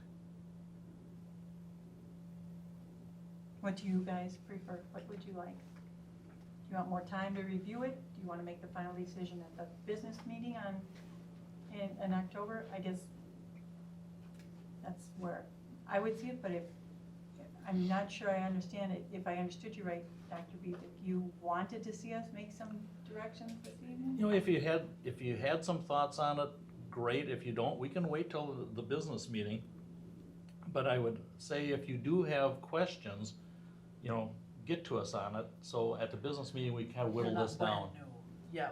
You know, because again, I assume that you'd have some ideas formulated already at this meeting. But if you don't understand something, give us a call. You know, Jody, Dave, you know, have you know, they know the nuts and bolts of this on here. I know enough to be dangerous, but again, there's certain things that have some financial tails to it, and just things that cause a lot of work too, that for the cost benefit just aren't there. So if we can put it as an agenda item on the work session to have, you know, formulate some discussion on this. Okay, so that will put it Or into on the business November. meeting, I mean. Okay. So that, I see tonight, I thought it was just gonna be discussion tonight, but you were actually looking for some direction. I didn't read it that way, so, Well, this could be a lot of discussion. yeah. I mean, a lot of discussion, Yeah. and that's why if you have questions, you know, again, we haven't talked about this at a work session before. So you need to tell me what you need to be able to make a decision on it also. Well, I didn't come prepared with questions, but just looking over the document again now, for example, I see in supervisory support staff, the first request, the only comment is this would standardize between groups, but there's no cost. And in number one, no, I'm sorry, in number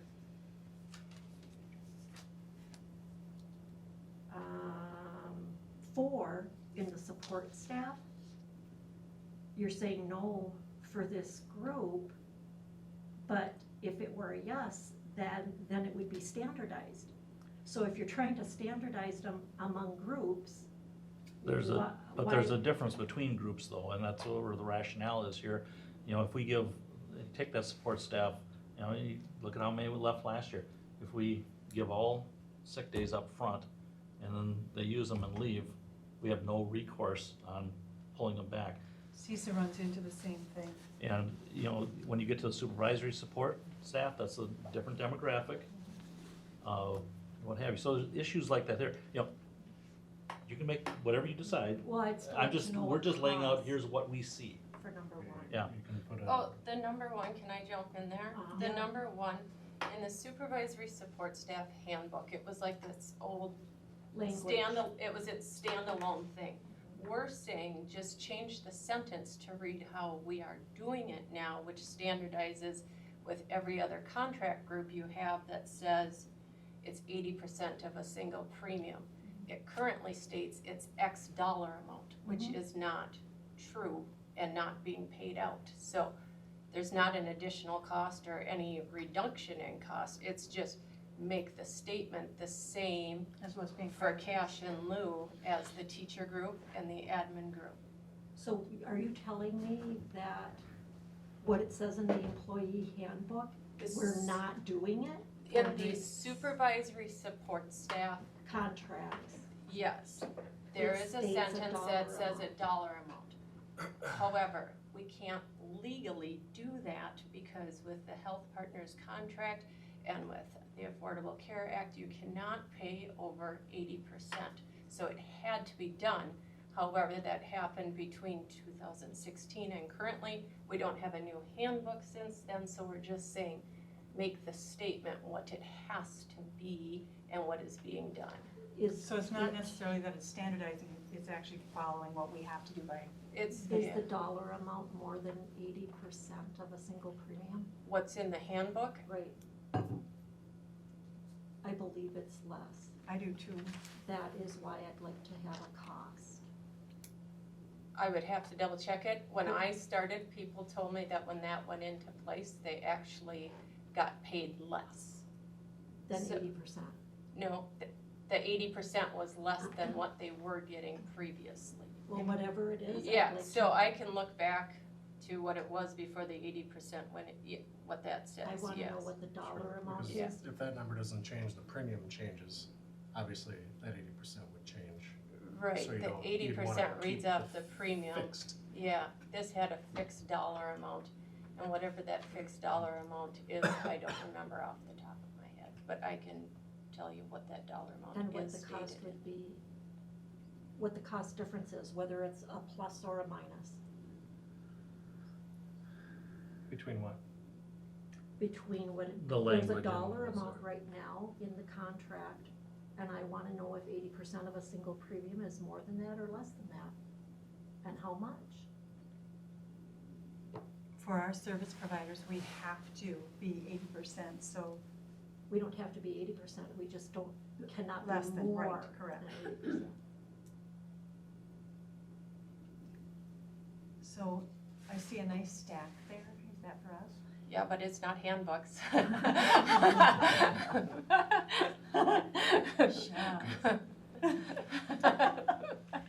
I right. believe you sent out the handbook again, didn't you? Tasia? And you did not make any more changes to it, that was what I wasn't. No, Yeah. everything that was done before, Okay, you know, that's we had good to to know. wait till we got done with the compensation plan, so you knew what you're dealing with, you know, we couldn't.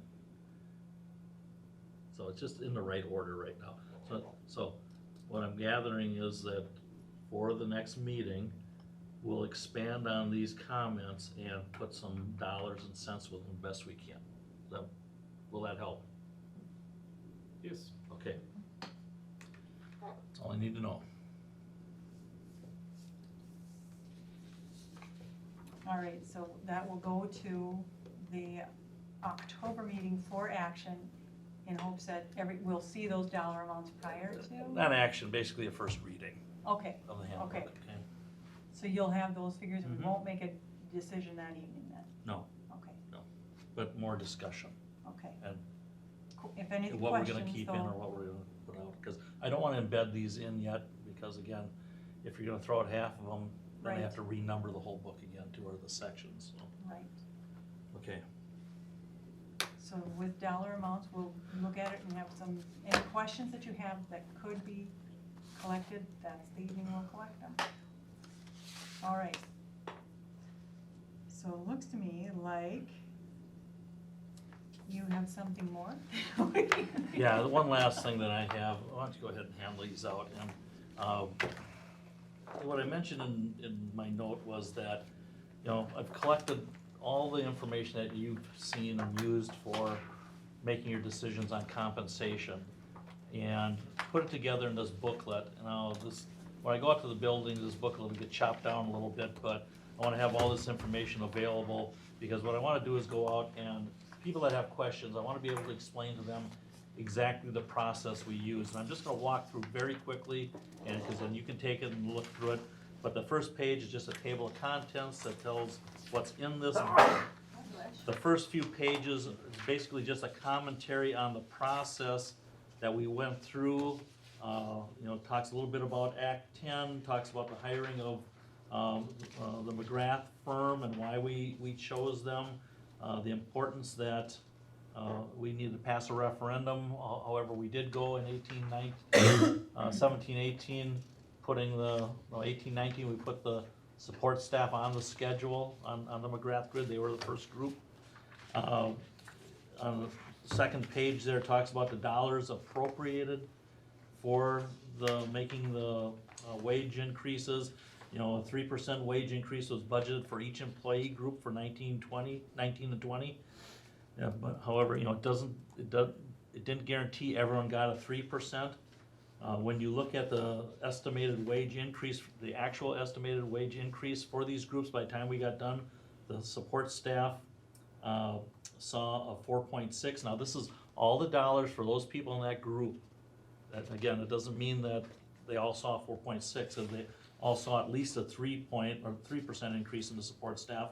But for the dollars we put in for the people, it was 4.6. The teachers ended up at a 4.4, and the administrative piece was 3.4. Remember, you put in extra dollars, okay? So that's just kind of a statement of facts of what we did over the year, or over this process here.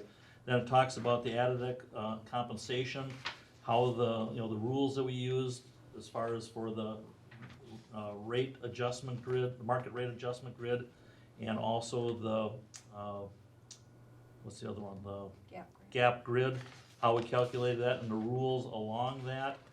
And then a little bit more commentary about support staff and administration. Interesting piece here is when you get to page 4, Jody did a great job on this. She put a lot of this together, especially these pages here. She reiterates on that page 4 just the process and the mathematics as far as the formulas, how we did these. But then in the teacher section here, you have on page 5, you've got the McGrath grid that we used. You have, for reference, the 16 compensation model grid. You have the expanded grid. If you go to page 9 and 10 in this model, and 11, you have probably every scenario that could possibly be done with a teacher as far as credits, lanes, what have you here. Okay, so it gives plenty of examples of how the process worked. Page 12, you've got the non-teacher, so supervisory staff, the support staff, on how their calculations were made. You have their schedule in here on page 13 and 14. They can reference that.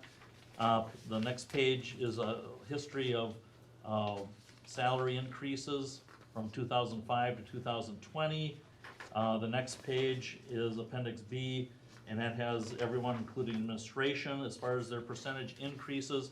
And then the last piece is kind of an interesting article that I found on the ramifications of Act 10. I found that as I was searching different pieces out to get a little better informed on what happened in this state, 8 years ago. It was very helpful. I bet that was very interesting to you. Well, I can tell you, I didn't create this problem. I'm trying to help you solve it. Yep. And I think you guys did a heck of a job making steps to turn the corner on this. Not a lot of districts have done anything with this. So I think you need a pat on the back for what you've done here so far. We're still, if a teacher has an issue with how it was calculated, they come on in and we'll sit down. I mean, we've had a couple over the last few weeks that we've taken a look, and we have to go by what's in our records unless they can show us that we're wrong somehow.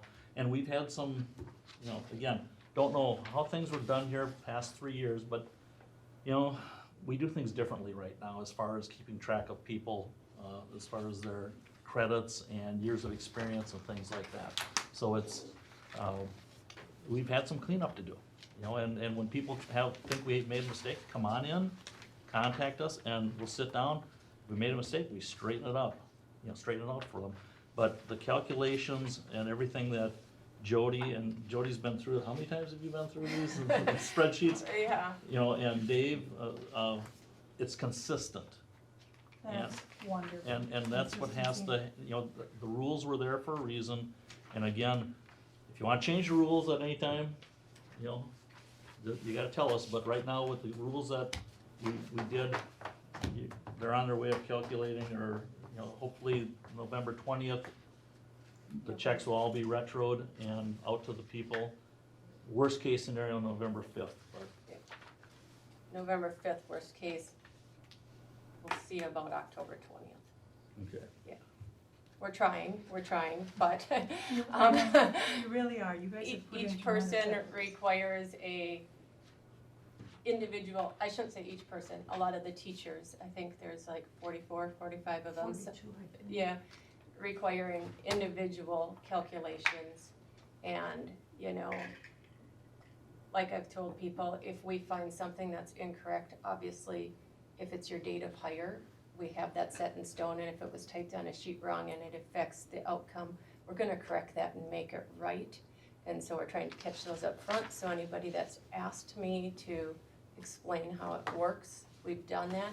The ones that have gotten tricky are, I was in this lane in 1819, so we're comparing that salary, but now for 1920, I'm placed in this lane, and bringing them into the new lane and stuff. So working through each scenario is going to be key, and we'll make it right if somebody, as we work through it with them, has something different, and, you know. You know, we're taking the attitude that, like baseball, Ty goes to the runner, teachers are the runners. If, you know, if they're gonna benefit from it. You know, we're not gonna knock them back, you know, on something that's a, you know, a 50-50 thing. You know, and when I put out that note a couple weeks ago, just about an idea on how to place these, because people going through the market and the grid addition are not gonna fall into a cell. But they're gonna be held in a cell one step below, but they're gonna get their rate, what they should. Next year, you're gonna have to decide how we're gonna move these people again. Because again, they're in a cell lower than what lower. They're in no man's land, you know, so they're gonna be placed in a cell lower than what they're making, but they're gonna be making what they should be making. They're just gonna be held there, so. They're gonna be named that on a piece of paper, basically. So everybody will get a total comp wage addendum once this is all done that explains, here's your 2019-20 wage. You're in this step and lane and step. Well, if I'm one of those people that's between steps, I have to be called something, because my merge document, you know, is going to put something in there. And so, because they're not quite to the next step yet, it will just name them that other step, but their wage, when they look at the McGrath grid, is not going to match what that step says, because they're gonna be higher. Because we made an adjustment. Because we made an adjustment. So it is just a name alone, it is not equal to their salary. Sure. And what you were saying, your explanation, will that be on this piece of paper as well? That's in, oh, you mean on the individual? Yes, like in everything, before we send it out, we always send out saying, total compensations, send out a memo.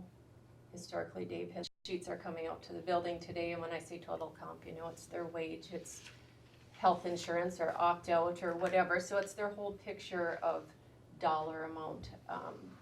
And so in that memo, it will explain if you are affected by the gap grid, and I'll put that terminology in there, and then, I mean, I think we talk about it in here too. we do too, and so we'll reiterate it again, and then if after somebody gets it, they don't understand how we calculated it, if they wanna come up to me and do it, otherwise I've been responding via email saying, here's the work we've done, here's what I'm showing, you know, and then,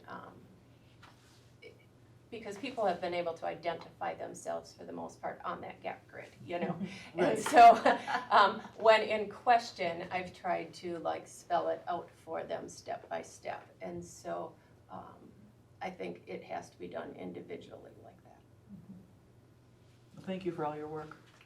I know, it's a Well, lot. It is, and, you know, hopefully going forward, we'll have some easier processes in place for submitting credits, maybe using some of our Google forms and stuff that can come in electronically, so it's always date and time stamped, you know, some of that type of stuff, and then also into personnel files. It's just gonna take a while to get through all of that, but I think we can make it a good process.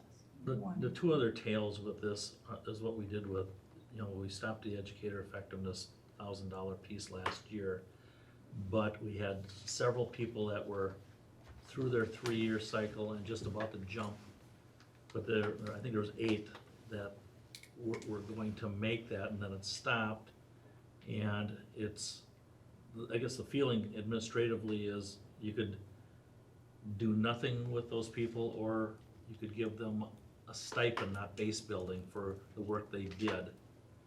But these people are getting 2 bites at the apple where the rest of the people didn't. So again, if you wanna think about that, again, no decision on that tonight, but that's kind of the quandary we're in is, you know, they went through 3 years of this. Do you not do nothing and just end it? Or do you recognize and just a one-time stipend, you know, for that, rather than base building? That's our thought. 2 things go there. The other piece is the issue of longevity. I mean, that's probably, you know, it's gonna take maybe a lot more discussion, but we have one person that's off the grid this year, that's not seeing anything. 0 raise. Or, is that person seeing anything, Dave? Nothing. No. You know, again, we need to the topic We of need to do longevity something. is, I think, a deeper discussion, because there's a number of different ways to do that. But if there's something you wanna do for this one person. You know, and I think I responded to you. I I mean, you asked you could, that question. you could calculate you know, the average movement in a step, or you some could percentage of recommend it. something to us, Okay.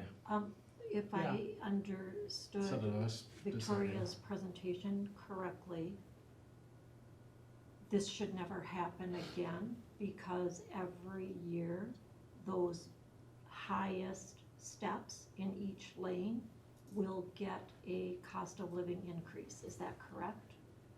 Dave, do you recall that? Is that what? I said the board will make that determination. I think it's up to you. If there's the budgetary room to do so, yes.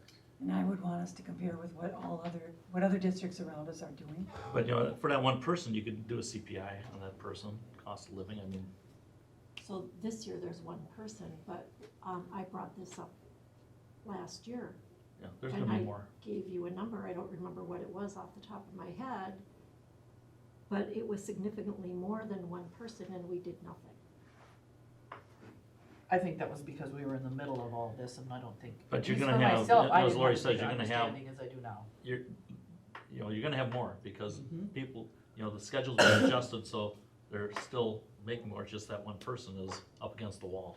But last year, if I understood right, those that were here, that were not getting a step or lane or that kind of an increase, they did get a stipend. An $800 stipend. Right, No. so, I think that had been, so that's what you're proposing Oh. here for, And I'll slightly object to the CPI as a mechanism for. I would too, because it would put some over what others have already gotten. what, Dave? Only because it can be a lousy number.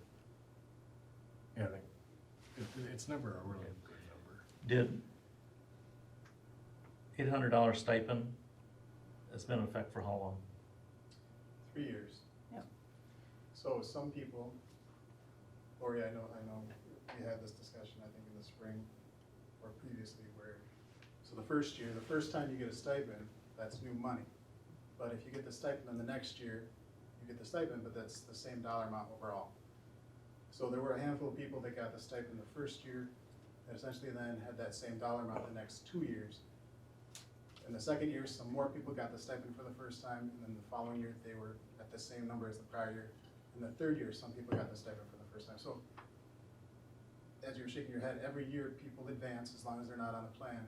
So every year people reach the max wage. And so this goes back to, and Victoria did mention this, how salary schedules function. Salary schedules have a max in each lane, and it's up to the board and the district on an annual basis. Do you have the ability to add CPI to the whole schedule, in addition to advancing people among the steps? or not. And usually, you would try to increase the whole schedule per CPI. Sometimes it's a mix, sometimes it's one or the other. All sorts, I'm sure, you know, or you've seen this a lot. Kathy, I'm guessing you've seen this as well, where depending how the budget looks in a given year, you address it differently, but commonly, you could add CPI to the whole schedule while still giving step advancement.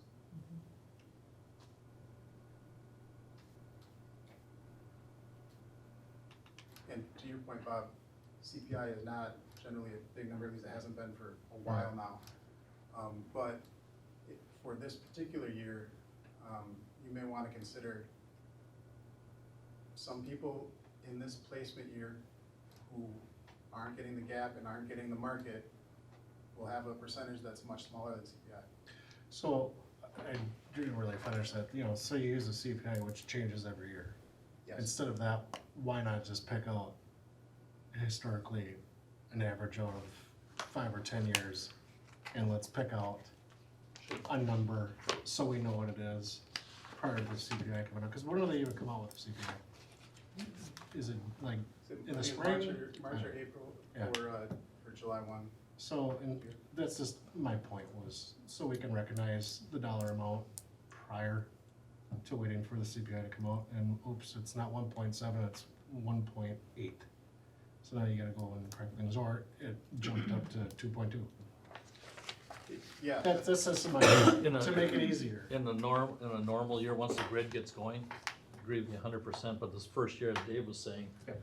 the placements, like we did last year with the non-certified, some saw very little, some saw, Yeah, No. there's people it's, yeah, who have a 0.13%. it's very small. So maybe 1 year the CPI isn't a bad deal right now, but I think the longevity thing needs to be a discussion here on how you wanna handle that.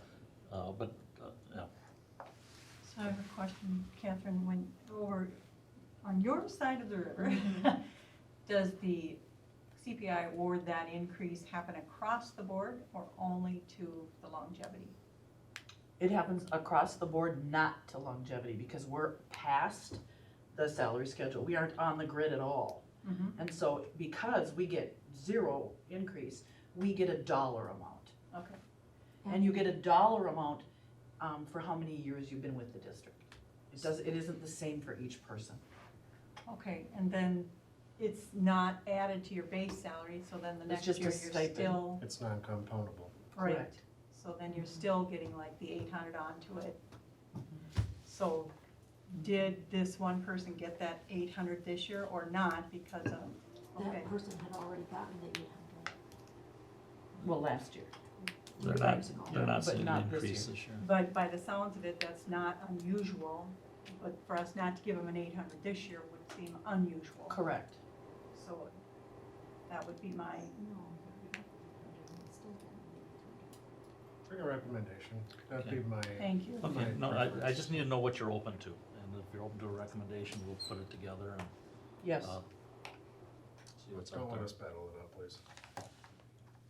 So then we've got 13, 14, we've done that with the, well, kind of. We've heard much on that. Thank you very much all for your work on this. This has not been easy. I know it's taken a lot of time. Thank you for your patience. She's been fantastic, putting all Quite these, a she's had to team. listen to me every day and. You've trying to been fig- fantastic explaining it. Well, in compiling this, with the explanations, phenomenal. The formula is there now, so we can solve the math, Yes. and I think that's the biggest, you know, So was you the can biggest follow hurdle, you know, so each scenario that comes up, if we follow the exact same formula, Yay. it's math, it's not. Systemizing. Great. It'd have been twice as easy if our records were, Right, and it takes time, so Accurate. thank you. So, yeah, yeah, and we've been working on this, trying to Reaching- clean these up for a year and a half, I think. You know, you sit on one employee for an hour. Sometimes, thank you. So then we'll move on to item 15, topics for action. I'm looking for a motion to recommend the school board approve the athletics activities personnel update. I'll make a motion to and recommend contracts. the school board approve the academics and activities personnel update and winter contracts as Second. presented. Thank you, Bob. Thank you, Catherine. Any questions on that? All those in favor say aye. Aye. Any opposed? Wonderful.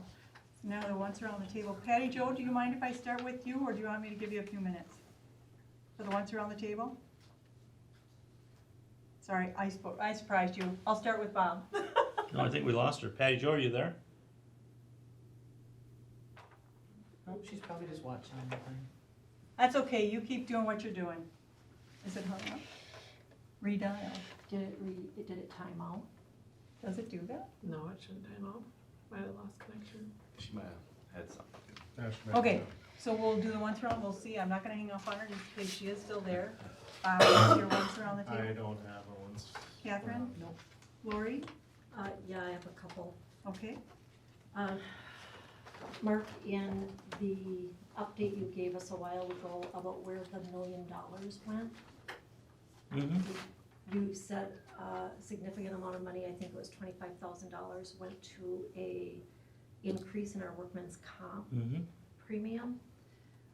We have another report that we get from the Employee Assistance Program that lets us know about usage without identifying anybody or breaking any HIPAA laws. Could we get some kind of report on our workman's comp,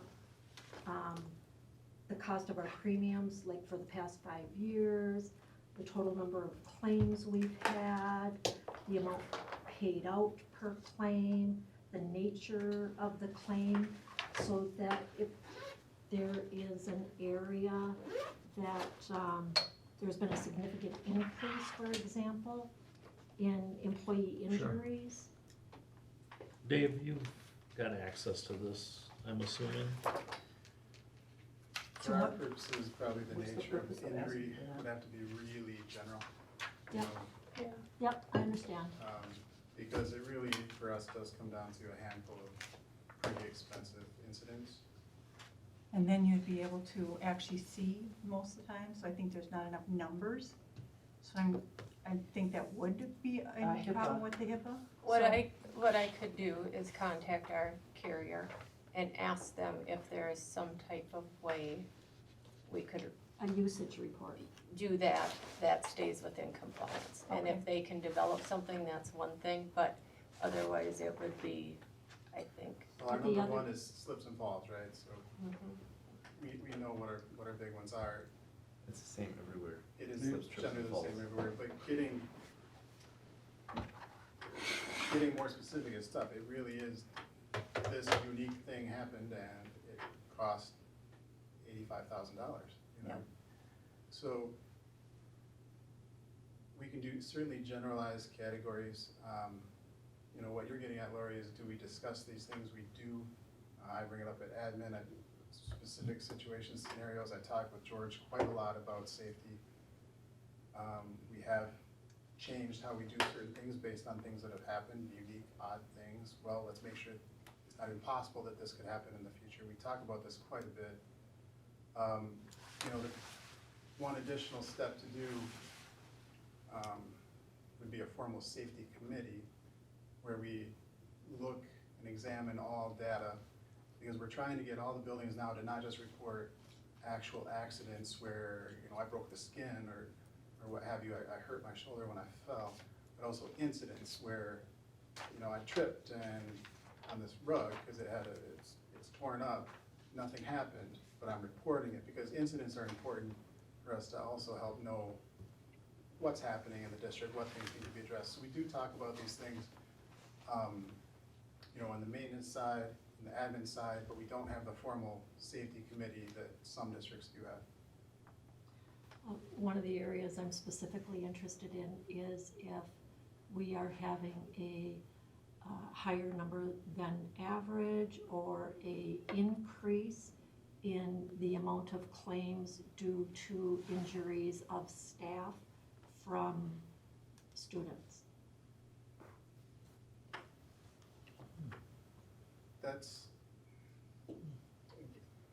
That one can get, depending on the year, you can't talk too much in specific about it in a public setting. Right. You can look, again, at the website, where I do show the commercial insurances and work comp, and you can see the history of our mod, which reflects the history of what's happened. Has it been did you have a high expenditure year, a high incident year, or low? And once you get something that's a big claim, it stays and affects your mod for 3 years. So it's graphically illustrated, it's illustrated by dollar amount and example style, just for general information. I think there might be, you know, if that's something you want to see, we can get the confidential data like that. I don't know if it's necessarily appropriate. It might be something you could ask the principals or Abby as well. You know, I don't want to get confidential data. I just want to make sure that if there is a situation that needs to be addressed, that the board's aware of it. That's all. So as far as the board being aware of it, how would the board handle addressing it differently than the way it's currently? Well, being right handled? now, all I know is that our insurance premium went up $25,000, and I don't know really much more than that. Well, except that if I understood him right, we've had claims and you confirmed it, say those three again, slips, trips, and falls are high incidents in many businesses. So how would it change what we would do with that information, knowing on that? How about if we talk about it later? Okay, okay. Then the other thing that I wanted to bring forward to the board was a discussion regarding implementation of a possible policy. On Thursday, August 22nd, there was a bill submitted for a group of employees' lunch meeting for a book study. And the location of the lunch meeting was 80 miles and nearly 2 hours away from the district.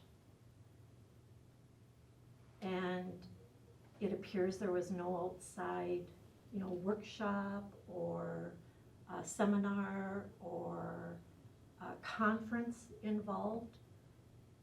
Other districts have policies regarding employee reimbursement. And it specifically states that it has, if it's outside the district, that it needs to be for a reason, you know, that you're going to a conference or that you're going to a workshop or you're going to hear a speaker. So we don't have one for covering professional development? Not for this particular area. Or is it maybe your definition of what is acceptable professional development? I don't know. I don't know the details. I'm just asking for clarification. So what do you? So you're saying you noticed that there's this expenditure, but you're not knowing what the reason for the expenditure was? Oh, it's for a book study, lunch for a book study. That And happened 80 miles away from the district. But it could very well have been a book study for a group for professional development, could it have been? Oh, it was professional development. And do we have a policy that covers professional development, or you'd like it to be clearly, Well, more professional clearly? development typically takes place in the district unless it's to attend a conference or a workshop or hear a speaker. And this was not for any of those. It was for a book study, which easily could have taken place within the district rather than 80 miles away. So what you're looking for is maybe you want to introduce a policy that would ask for that, spelling out what that would be for, or what we would approve? Is that what I'm understanding? Consideration of a policy that might guide that. Yes. Okay, as a board? Could we put a policy on how long, once we're on the table last? Yeah, sure. How, okay. So we'll do some more digging, Lori. We'll talk about that. Thank you. Yep. Bruce? And I don't have any. Patty Jo, are you there? Oh, she's on. All right, so Can I make one comment? you You sure guys, can. you guys just need a big pat on the back for compensation. I mean, you went through a lot of stuff. We did. This many good things are happening right now. So I may have a motion to adjourn. It is 8:27. Thank you, Catherine. And a second? I'll second. Thank you, Lori. Marie, 8:37. 8:36, did I say 8:46? I-7, yes, you're right. You want 36? Whatever you put down is fine with me, 8:37. Is that what you have? Yeah. Okay, great. All those in favor say aye. Aye. Any opposed? We're adjourned. Thank you very much. You'll